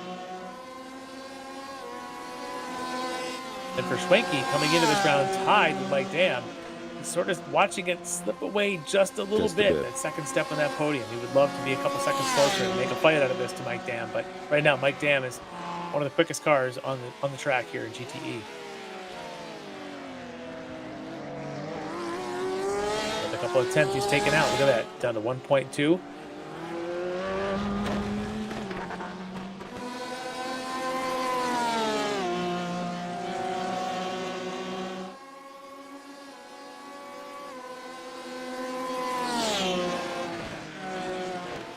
It's down to about a second, so around that 1 second mark, you'll start to feel the draft. Even in these GTE cars, you can feel a little bit of draft back there. It's not as strong as it would be, in like the the smaller, low horsepower, like spec boards And I'm things sure like with that. the wings trimmed out the way they are, probably a little bit less as well. Yeah, but you'll feel a little bit, and it matters. You'll catch a tenth or two extra from that draft down straightaways like this one as they head to the Ascari chicane. You'll feel just a little bit of that draft, and 10th here. Then you get to the straightaway going to the Parabolica, another 10th, down the front straight into the 10th. Next thing you know, you'll find Mike Dam 7 tenths behind Elvis, and the game will be on. So watch that time start to tick down here through the sections here as they come out of this chicane and onto this back straight. And with about 20 minutes to go, Larry, you know, I always wonder here, we talk about how smooth and inch perfect Elvis Rankin is. You know, you have to wonder if whether or not Mike Dam is maybe pushing the car just a little bit more, putting a little bit more load on those tires, especially where here at Monza you do run down those the left-hand tires quite a bit more than the right-hand side. If he's throwing it into the chicanes maybe a little bit harder than Rankin is to make up those extra couple tenths, if he's braking just a little bit later, coming down here into the first chicane, maybe loading up that left front tire a little bit more, and whether or not it will make a difference when we get down to the last 3 to 4 laps here. I suspect you may be right. I think Mike Dam is working hard, but he can make complete liars out of all of us, as a lot of the drivers tend to do. But certainly it does make a difference if you can conserve just a little bit of tire, and it's hard to do. And for drivers like these, they know how to do it. They know how to just, when they're in traffic, save the tires. When you're out of traffic, you know, let it rip. The other thing that's helping Mike Dam tonight are these cooling off temperatures. It's keeping them. If we were at, you know, one of the other tracks we've run, and you're under that hot sun the whole time, yeah, the track stays up at 120 degrees the whole time, and it just cooks those tires. And in iRacing, the model of tires often does depend almost as much on tire temp as it does actual tire wear. So keeping the cool temps as the sun goes down here, helping Mike Dam's cause a lot. As you can see that lead down under 9 tenths now from Rankin to Dam. Yeah, and he had made up a lot of ground going into the second chicane, headed all the way down to 3/4 of a second. So we'll see here. Tells me that left front tire for Mike Dam is holding up pretty well. If you can get out of that first chicane with a good head of steam through the Curva Grande, and start making up ground on Elvis, I think that shows me that left front tire is not quite gone there. He's got a little magic left in it for the last 20 minutes or so.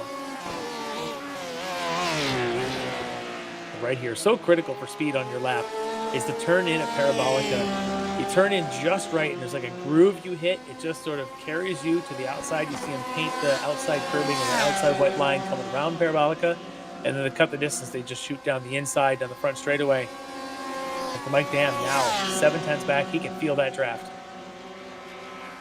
And you can see there he's Rankin off the throttle maybe a little bit earlier than Dam also. I've noticed this the last couple of times going into both the first and second chicanes, that it looks as though Rankin maybe a little bit of a pause there between when he gets out of the throttle and moves over onto the brakes there.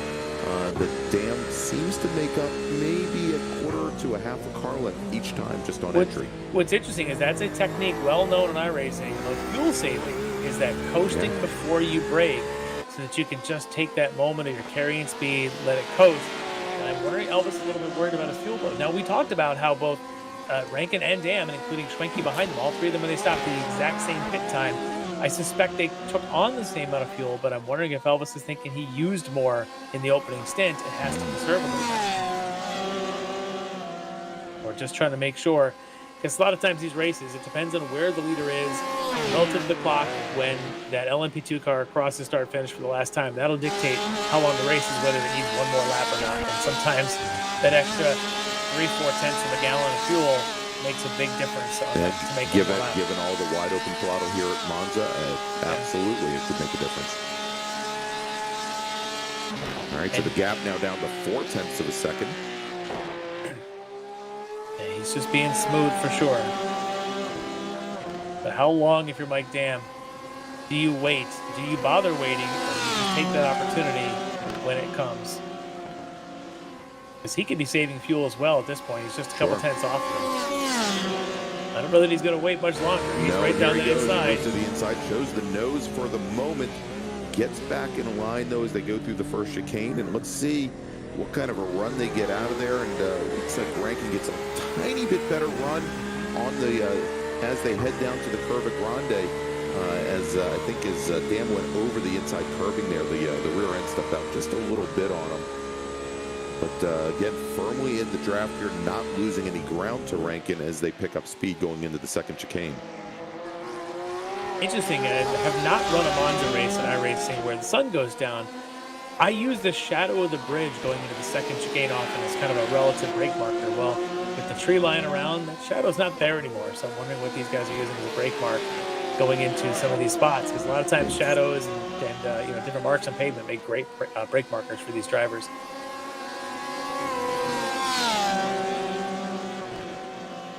Damn, just all over Elvis Rankin, just making him think about it. And Elvis, always cool. You know, he doesn't ever seem to be fazed by any kind of pressure.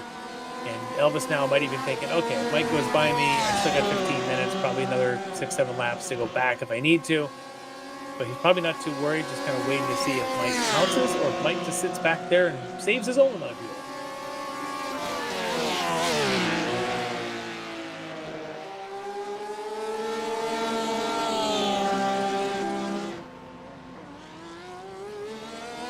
All right, coming out of the pits, and this is actually his second time into the pits as he had that incident a little earlier today. Tony Kernan currently running in 8th in the number 7 Porsche 911. Certainly not the race that he was looking for this evening as he goes out to complete his last stint to the checkered flag.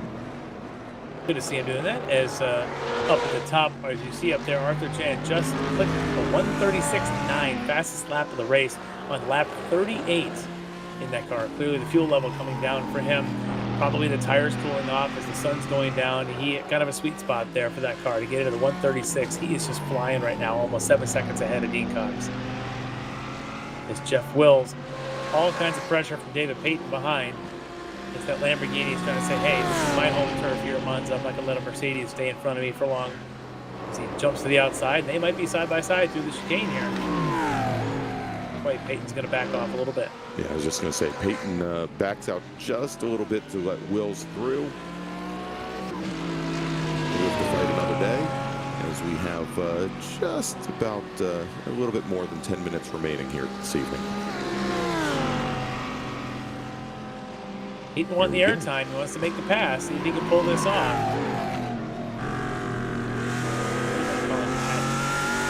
Just for Bobby. I'm sure he's watching in tonight, watching his driver here, trying to make the move on Jeff Wills. The Frito Sport outfit. Being patient out there. And you can see Wills moving to the inside just a little bit, a little defensive there for a moment. And it does the job. It holds Payton off. Payton thinks a little bit better of trying to step to the inside. They got a good run, though, out of that chicane. Yeah, and we'll see here as we have sitting right back behind them. Russ Ruddock, I think. Yeah, I think that's Ruddock. And we'll see if that impacts this battle any. Well, as yeah, the Corvette, no doubt, is going to try and make his way through. As he's had his share of incidents and a bit of rough go tonight for Russ Ruddock, starting pretty much from the green flag. But good to see him out there as Tony Kernan, another one who's had earlier incidents, and you can see the damage there to the front of his car. But I'm glad to see Tony out here still getting some seat time and trying to run some fast laps. It's Monza. Who doesn't like driving Monza? All right, let's jump back here and see. I think Mr. Kernan might have had another issue, and he did going through the first chicane. Yep, and across those curbs. Never fun, but that car was already damaged going into that. But let's take a look back here at the lead in GTE. Still Elvis Rankin just ahead of Mike Dan. Still at 3 tenths, essentially just a daylight gap between them. As Jeff Jacobs now off the wall, looks like coming out of the Ascari chicane. Let's take a look here. Yep, catches. Yeah, going my through guess Ascari. is this third curve. Yep. Yes, he shoots does. Him straight off into the inside. And to the outside. He got all of them for Jeff Jacobs. That's the trifecta playing a little there. pinball there. Now just trying to stay out of the way of everybody else. But fortunate for Jeff, he'd been running pretty well tonight. Already falling down a spot now. Probably going to get up another. Here we go. We were talking about We were talking about the Corvette, trying to make a battle of it, and he barely beats our two GTE driver, GT3 drivers, pardon me, down into the first chicane. Jeff Wills manages then to hold off David Payton. And look at this. It's your second pit stop. Your spot, your splash and go for Arthur Chan, your leader. 10 minutes to go. Yeah, we figured that the second pit window would probably run up until about anywhere between 45 and 65 minutes into the race here. So with just about 10 minutes remaining, right at that 65-minute mark, Arthur Chan takes his second pit stop, gets that splash of gas to get him to the end of the race. And now, Larry, let's jump back up to the battle for the lead in GTE, where Mike Dam now, he's no longer a 4/10 of a second gap between our two leaders. He is now right on the back of Elvis Rankin. He's to the point where he can pick and choose how he wants to make this move and when he wants to. He can stay behind him and just try a last lap pass if he wants to do that, or he can make a pass early and then try and see if he can get a read on Elvis to see if Elvis tries to counter move. For Mike Dam, kind of in the driver's seat here, having done all that work. Remember, when they came out of the pits, Elvis was pulling away. He was up as high as 1.7, 1.8 seconds ahead of Mike Dam. Mike Dam able to claw his way back and make a race out of this here with just about 9 minutes to go until we see checker. All right, and just clearing our GTE leaders on the way into the Parabolica. That was Brandon Whitworth. I think he's going to be coming in, it looks like, for his splash of gas to end things up here. And this should put Arthur Chan right back into the lead as Dean Cox had the lead. He also just pit. He's still in there, just coming on back out. And Whitworth coming in. This should hand it right back to Arthur Chan. With just about 9 minutes to go. And here we have Mike Dam just kind of picking the inside, not really making an aggressive move, but just letting Elvis know he could. Yeah, and if you remember earlier on in the races, the driver, we saw both Dam and Rankin go into that first chicane side by side 2 laps in a row. And the driver to the inside going into the first chicane was typically the driver best set up to put the power down and head out towards the Curva Grande. It was typically the driver that was on driver's left going into the chicane that had problems popping over the last curve and getting those inside wheels to get some traction.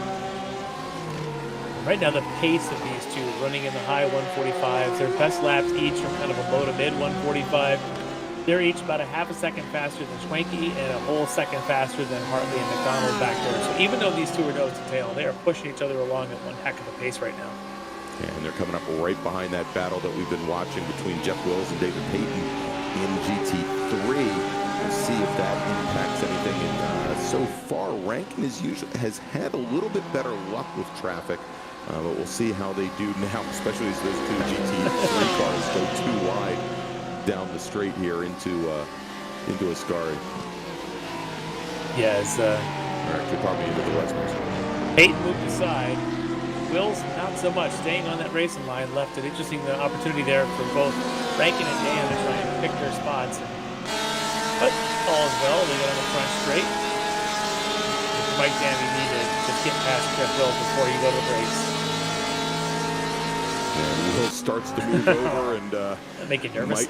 Make it very interesting for Mike Dam. It looks like he got the nose in just in time, and Will's stopped that move.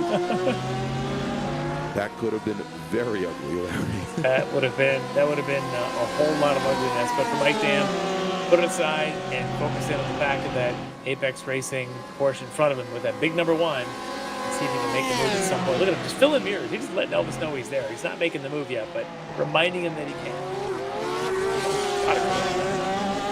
Yeah, and he runs a little wide there. And I had noticed the last number of laps, Larry, that actually Mike Dam had been staying pretty clear of the curving through that chicane, whereas Rankin was using all of it that he could. And as we see there, Dam runs a little wide on exit. But let's jump back and look at that battle between Wills and Payton. Payton looking off the race. He was trying to make a move there between the two Lesmos, not able to. Now he's trying to see if he can get him going into the Variante Ascari. He's going to stay behind him just a little bit longer. And that looks like, I want to say, Hartley behind them. Yeah, I believe that is Hartley. Yeah. Sitting back right behind. That's Whitworth trying to get around him. Brandon.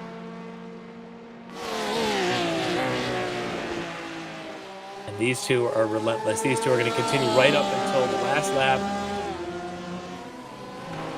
Just got to keep our eyes on Mike Dam. When does he? And look at Elvis. He's going to protect that inside, like you mentioned. All the way right? to the inside. Inside's where it is. You get a better run off of the first chicane. And he's giving it to him now. There he goes. Here we go with the last second move. Not quite close enough though. Just like he's a bumper sticker at Elvis Rankin's car right now. Peyton not letting Jeff Wills go anywhere. He's going to have to yield to the LMP2 behind him. Our overall leader, Arthur Chan. Right now the lead is only 2.5 seconds from Chan to Dean Cox. So Arthur needs to do this expeditiously. He cannot waste any time getting through this traffic. Yeah, Dean picked up a little bit of ground there as Arthur got caught back behind those three drivers going into the first chicane. He made up about 4/10 just in that one turn complex, but now he's going to have to worry about and figure out how to get around Jeff Wills and David Payton. Oh, they're going to go 3 wide here between the Lesmos.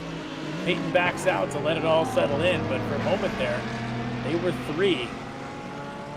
And for Dean Cox, able to dispatch 2 of them there, gets him a good run down here towards that Mariano Ascari. One more traffic car to pass, one of our C8s, and then he's got to set his sights as he's already lost a couple seconds to Arthur Chan.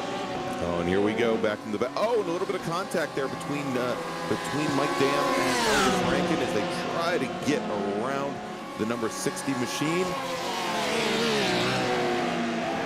Yeah, Chris Thorman tried to move aside there, and Mike Dam almost made it a 3 wide going down that straightaway. It's coming up that inside. That's your leader. Today you got the leaders in GTE and the leader of the race overall, Arthur Chan now. Trying to get by these guys and not interrupt their race, and I think I see Mike Dam using that draft on the inside. This might be it. And he's got the inside where you want to be. He's not quite close enough though, Larry, as he's going to have to fall right back behind Elvis Rankin with one more time. He just didn't appear to have the run, and for whatever reason, it looked as though Dam probably was a little bit later on the brakes that time by, and Dam just seems to find himself about a half a car length too far back. Almost each and every lap, but he got a great run out of the first chicane as they come down and set up for the second chicane. And let's see what they do as they now are coming up on the back of the Corvette of Russ Ruddock. Mike Dam better do something soon. I think we're going to see a white flag next time by. He's only going to get one more chance down that front straightaway now as Dean Cox separates the 2 GTE leaders just for a brief moment. But as you said, they're also going to catch up to Russ Ruddock here in front of them. They won't catch him as quickly as they have some of the GT3 cars, but this certainly could play a part here in this last stretch down the front straightaway on what I believe should be the white flag lap next time they come down. So Mike Dam running out of opportunities. 74 minutes into this race, 73 right now. He's only got a few chances left if he wants to overtake and take the win here on the final round. All right. Let's see what Ruddock does going down in the Parabolica. And he is going to just let our 2 leaders by. This has got to be his opportunity. This has got to be that moment as I'm watching the lap times. Larry, and as Arthur Chan now gets the white flag with 1 lap to go. I was going to say, coming through Parabolica, Mike Dam was probably further back than he had been for the last 4 laps. But there he is in the draft. He's got no choice but to move to the outside as Rankin goes to cover. And once again, Mike Dam with no way through there at the first chicane as they make their way out now. They both get the power down pretty well, but time is running out. Yeah, you notice them all the way down that pit straight. Elvis gave him nothing to the right side. As we talked about, that right side is a critical line into that turn 1. Elvis would not yield at all. And look at this, Larry. Warning. Yeah, warning coming for blocking, and that might put the fear of God into Elvis Rankin with 1 lap to go. At least make him think twice about his strategy. Gets in your head. For the last time. And so for Mike Dam, he can kind of smell blood. He knows he's an opportunity, and this is it. Get the run here off the second of the Lesmos and try and get a run down. But I think it might be a little bit of draft for Elvis off the back of that GT3 car. That car is going to yield and let these 2 have their battle. Elvis Pretty much down to one opportunity now for Mike Dam as Arthur Chan trying to seal victory for the very last time.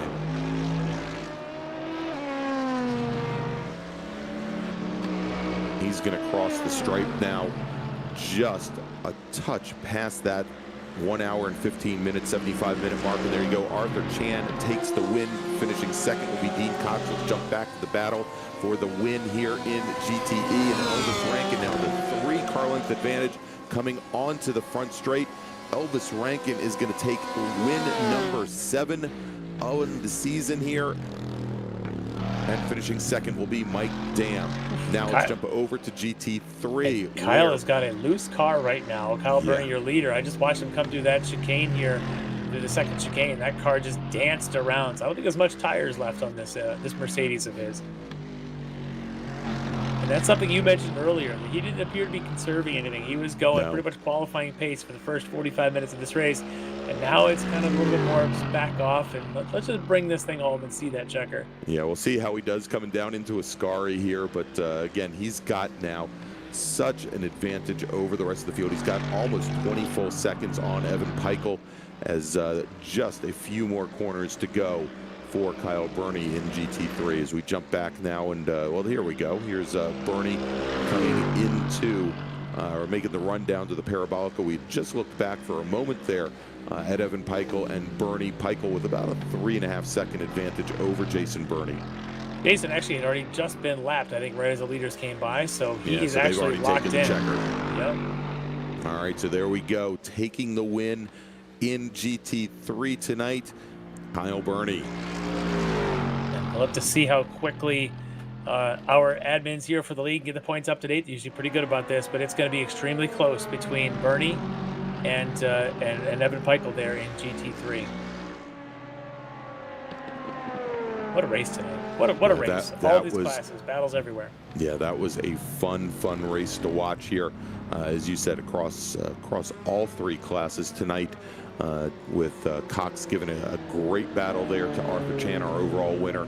And that battle between Rankin and Mike Dam was something really special to watch. All right, so Larry, now that we have our winners, let's take one final break, and then we'll come back and interview our winners, and then hopefully maybe we'll get to talk to Jeff Jacobs as well. So we are going to be right back here. You have just witnessed the Extreme Motorsports Ricmotech World Challenge round number 8, the finale from Monza. We'll be right back in just a few moments with the interviews.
Ricmotech, high-performance sim racing equipment. There's only one place to go, Ricmotech.com. All right, and we are back here at Monza. We've just finished up this great battle for the Extreme Motorsports Ricmotech World Challenge. Our winners tonight, Arthur Chan in LMP2, Elvis Rankin in GTE, and Kyle Burney in GT3. Let's talk to our winners. And Larry, first we're going to talk to our overall winner tonight, Arthur Chan. All right, we are here with the overall winner, and at this point, I think we can say the champion of the LMP2 class, Arthur Chan. Arthur, congratulations on tonight's victory. How'd that one go for you? Thanks so much, Larry. Yeah, it was. It's definitely a long race. Dean was always on me. I couldn't really relax at any point. Traffic kept it really interesting, especially in the last couple of laps there. There was a couple of times where I seemed to come across a blockade of GTE and GT3 cars, but aside from that, the race went really well. I'm really happy to have gotten the class championship for season 8. It's definitely consider this to be kind of my biggest and most enjoyable accomplishment in 12 years of iRacing. So yeah, glad you were all here with me. Yeah, well deserved. And I remember us going back 7.5 rounds ago as you had just finished your first victory at Daytona, and you were saying to yourself, "Wow, I can't believe this. This was a bit of a shock." Looking back at your numerous wins this season, is that still kind of stand out, or is it still just sort of sinking in your success in this season? I think it's still sinking in. I'm really proud of the fact that I wasn't the fastest in a lot of the races. I think it was only the last two races or 3 races I kind of set pole. None of the wins were ever easy. List and Whitworth were always there pushing me, going back and forth. So really thankful that it was such a tough fight to get to the end, and it makes it just that much sweeter. So thanks to those guys. Yeah, and it's been a great season for you, and just watching it progress into that dominant form and taking poles and then taking basically at this point green flag to checkered victories. Been really great season for you. So congratulations on that overall championship. And anybody you want to give a shout out to here on your wins? Yeah, absolutely. Obviously, the people at Extreme Motorsports that make this league possible, Kevin, Billy, Russ, and Jeff, they run a top-notch league for us. You guys might not catch it on the broadcast, but there's a full drivers meeting at the beginning with national anthem, post-race drivers meeting, and it just adds so much realism and so much enjoyment to the experience. So thanks to them for this experience. Of course, you guys at Apex Racing TV, Larry, Dennis, and Greg for the spectacular broadcast that you put on for all of us and all the people watching for us. Axon Driving Solutions, the team I'm representing, Dean, Alex, Walter, and Richard. They're all quick drivers and they're always pushing me. So I have a lot of fun times with them in both iRacing and special events. Family and friends who have supported me along the way. And I guess the last mention I want to make is to Michael Denham, whose name's on my door. He's a good friend of mine that went missing about a year ago. So I'm racing kind of his honor, and I really feel like his spirit kind of pushed me along, and he would have been so excited to see this victory. Yeah, absolutely. It's a very, very special one for you and a special season. So congratulations on that. And go ahead and celebrate that championship tonight. Thanks so much, Larry. I right. definitely will. All right. Thanks, Arthur. All right, there you go. That was Arthur Chan, driver of the Axon Driving Solutions number 50 LMP2 car, and I think it's safe to say our season champion. So, Larry, now let's go and we'll bring in tonight's winner in GT3. And I believe, if I'm looking at things correctly here, I believe our season champion in GT3, quite possibly, and that is Kyle Burney. All right, we are here with Kyle Burney, the winner of GT3 tonight. Dominant form, Kyle. You weren't on pole, but once Randall had his issue early in the race, you just checked out. Walk me through that race for yourself tonight. Yeah, thanks. Yeah, I wasn't on pole, but you know, I wasn't too concerned on you know, getting on pole or anything. My main objective was just in front of Evan, and then was to win, because being 2 points behind, I knew that if he finished second, I finished third, then I would win championship by 1 point, assuming that there wasn't any bonus points or anything like that. So I had a feeling I'd be able to get past Randall during the race on race pace, because I knew I was more consistent on race pace than he was. So I was just going to kind of sit for a few laps, see if we could break the draft with the guys behind us, and then once we were able to with the guys behind us, then see if I could get in front of them if needed, and just go from there. Yeah, and then it appeared he may have had some, I don't know if it was a connectivity issue, whatever, and he ended up moving aside. And we, as you started pulling away, we made the comment that you didn't appear to be saving any tires or anything. You were kind of running qualifying pace there for a while. Was there any thought to conserving anything in the car, or were you just thinking build that gap? It was a little bit of build the gap. It was I did want to conserve tires, but the conserving of the tires was just making sure I wasn't abusing them. And that's kind of the whole mentality I have when I race anyway, is just don't abuse the tires and don't scrub the tires.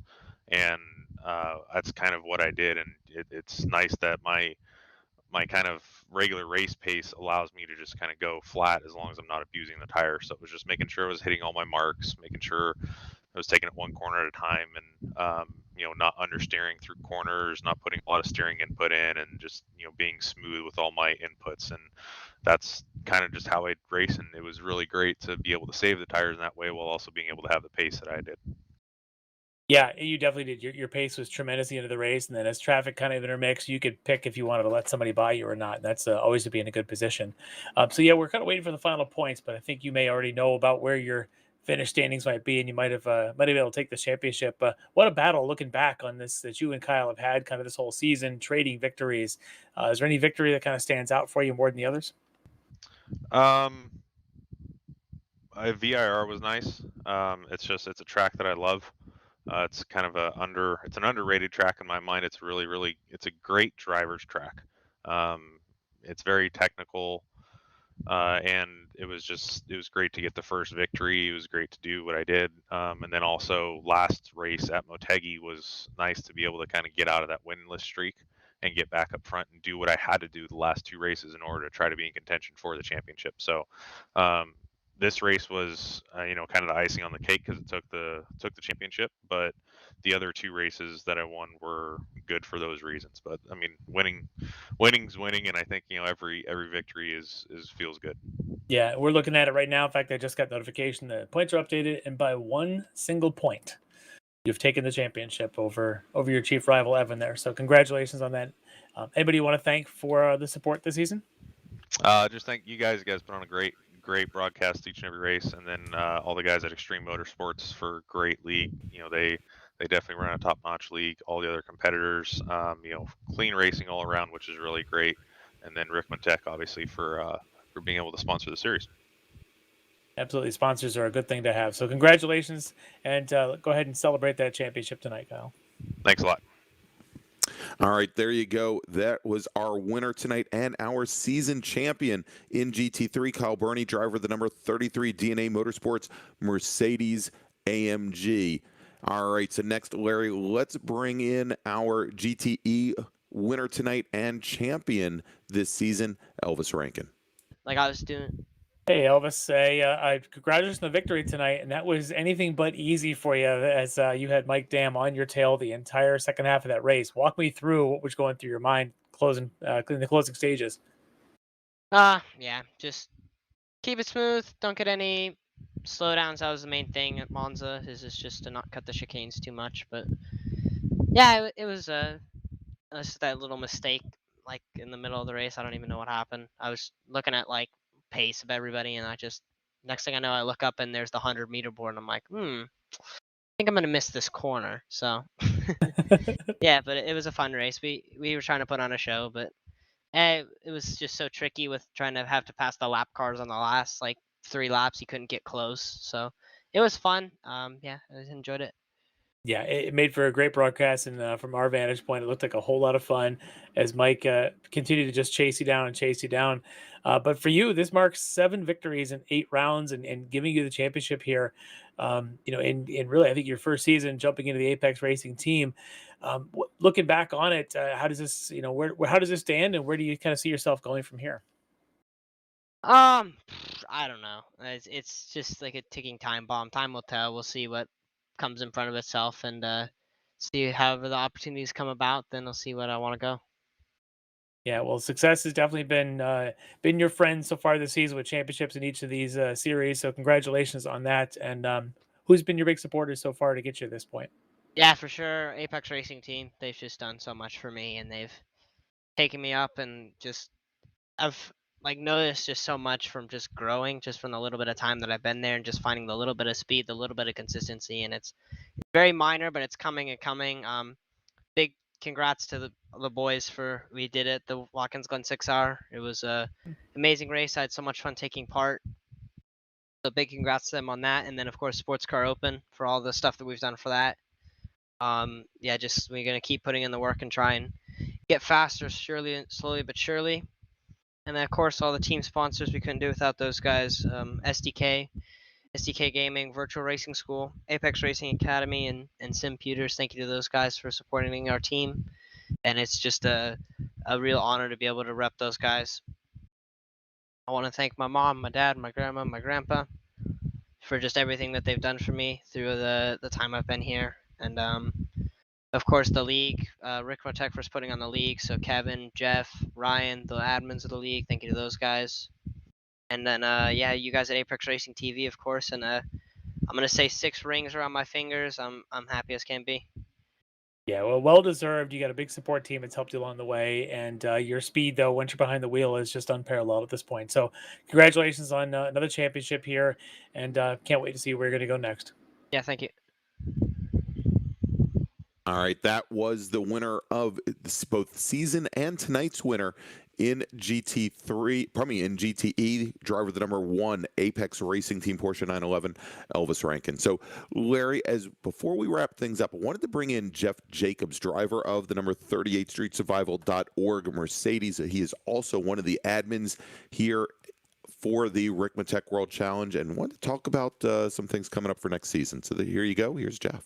Hey, Jeff. Glad to have you in the booth here with us for a little bit. Sorry to see your race probably didn't go as planned, but want to talk to you a little bit about maybe where we're going here with the next season in the World Challenge. Hey, absolutely. Hey, this was a great way to finish up the season. What a good battle, especially right there at the very end in that GTLM class. Great to see Mike Dam and Elvis going at it to the very last lap. So that really made things exciting. It was a terrific season. We had some great competition in all 3 classes, and even as we got a little bit later in the season, and maybe some folks decided they couldn't earn any more points, but still, the folks who were there, you found some nice racing all the way through the field. We're really excited about our next season. It's going to kick off on August 9th. We'll start off with Daytona, and then we're just going to kind of hit a series of the what we call maybe the highlight tracks of the real life series with a couple special ones mixed in. So with Daytona, VIR, Mid-Ohio, Road America, Watkins Glen, of course, but then we're also going to throw in a trip to Spa and to Interlagos. So I think drivers, next season will have some good variety there, running on some of the tracks that the real IMSA series runs on, and should provide some great viewing for the fans as well. Yeah, definitely looking forward to that. And tell us a bit about this. People maybe watching and kind of seeing how would I get into this? What's the easiest way, and when can they do that? Absolutely. Well, we would encourage folks to head over to our website, which is Extreme, and that's, of course, just with the X there at the beginning. So extrememotorsports99.com. And you'll find all of both the Oval Series and the Road Series through that webpage. Of course, this is our Ricmotech World Challenge series. And I should also mention that we really appreciate Frank Rico's support and the Ricmotech folks there. He provides a lot of the equipment for so many of our drivers. And we should also put a shout out to Chris Thorman with the Proforma Elite Texas Graphics. If folks are running a league out there, or whether it's an iRacing league or a little league team, and you need awards and trophies and so forth, that Proforma graphics folks do a terrific job. Yeah, it's great to have them on board, and hopefully they'll be sticking around for us going forward. And really excited to see that the next season is going to be kicking off. And as you mentioned, some great tracks, and looking for a big field of drivers to come in and compete. Yeah, the other thing that we're excited about for great. next season is we're still going to run the LMP2 car, but then we're going to go ahead and drop the GTLM class. It'll be an all GT3 field then as far as the sports cars go. But we'll, of course, be adding in the new Porsche that was just launched. So I think we're going to have 6 GT3 cars all together. Oh, that's a great, a little bit of variety of makes to mix it in there. Looking forward to that, and I think it's some of the best racing around. So I'm excited definitely for the next season to get kicked off soon. Yeah, should be great. We're looking forward to it. Hey, thanks. We really appreciate the great work you all have done from Apex and with the broadcasts. Appreciate that. It's been a lot of fun. I got the easy job. Dennis in the booth there, he's got the hard part to bring it all out, but he works his tail off every Monday night for us and makes it all look good, makes Greg and I look good doing it. So appreciate his support. So thanks, Jeff, and definitely looking forward to the next season. Again, Extreme Motorsports 99, I think, is the site you want to go to for more information. Terrific. Thanks so much, guys. Right. Thanks, Jeff. All right, thank you, Jeff. And again, that was Jeff Jacobs,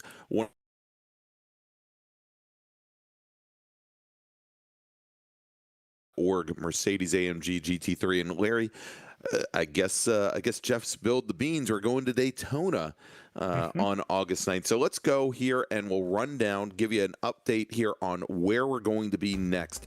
Next week, we are going to have the round 1 season opener of the Ricmotech Classic Sprint Series, and they are going to be at Interlagos. So our MX-5 drivers heading down to Brazil. Should be a great time there. It's a great track for MX-5s, by the way. I've raced those at that track in this sim. It is a fantastic, it'll be side by side all the time. That track races very, very well in those kind of cars. All right, then July 12th, round 1 of the Ricmotech Sports Car Series at Imola.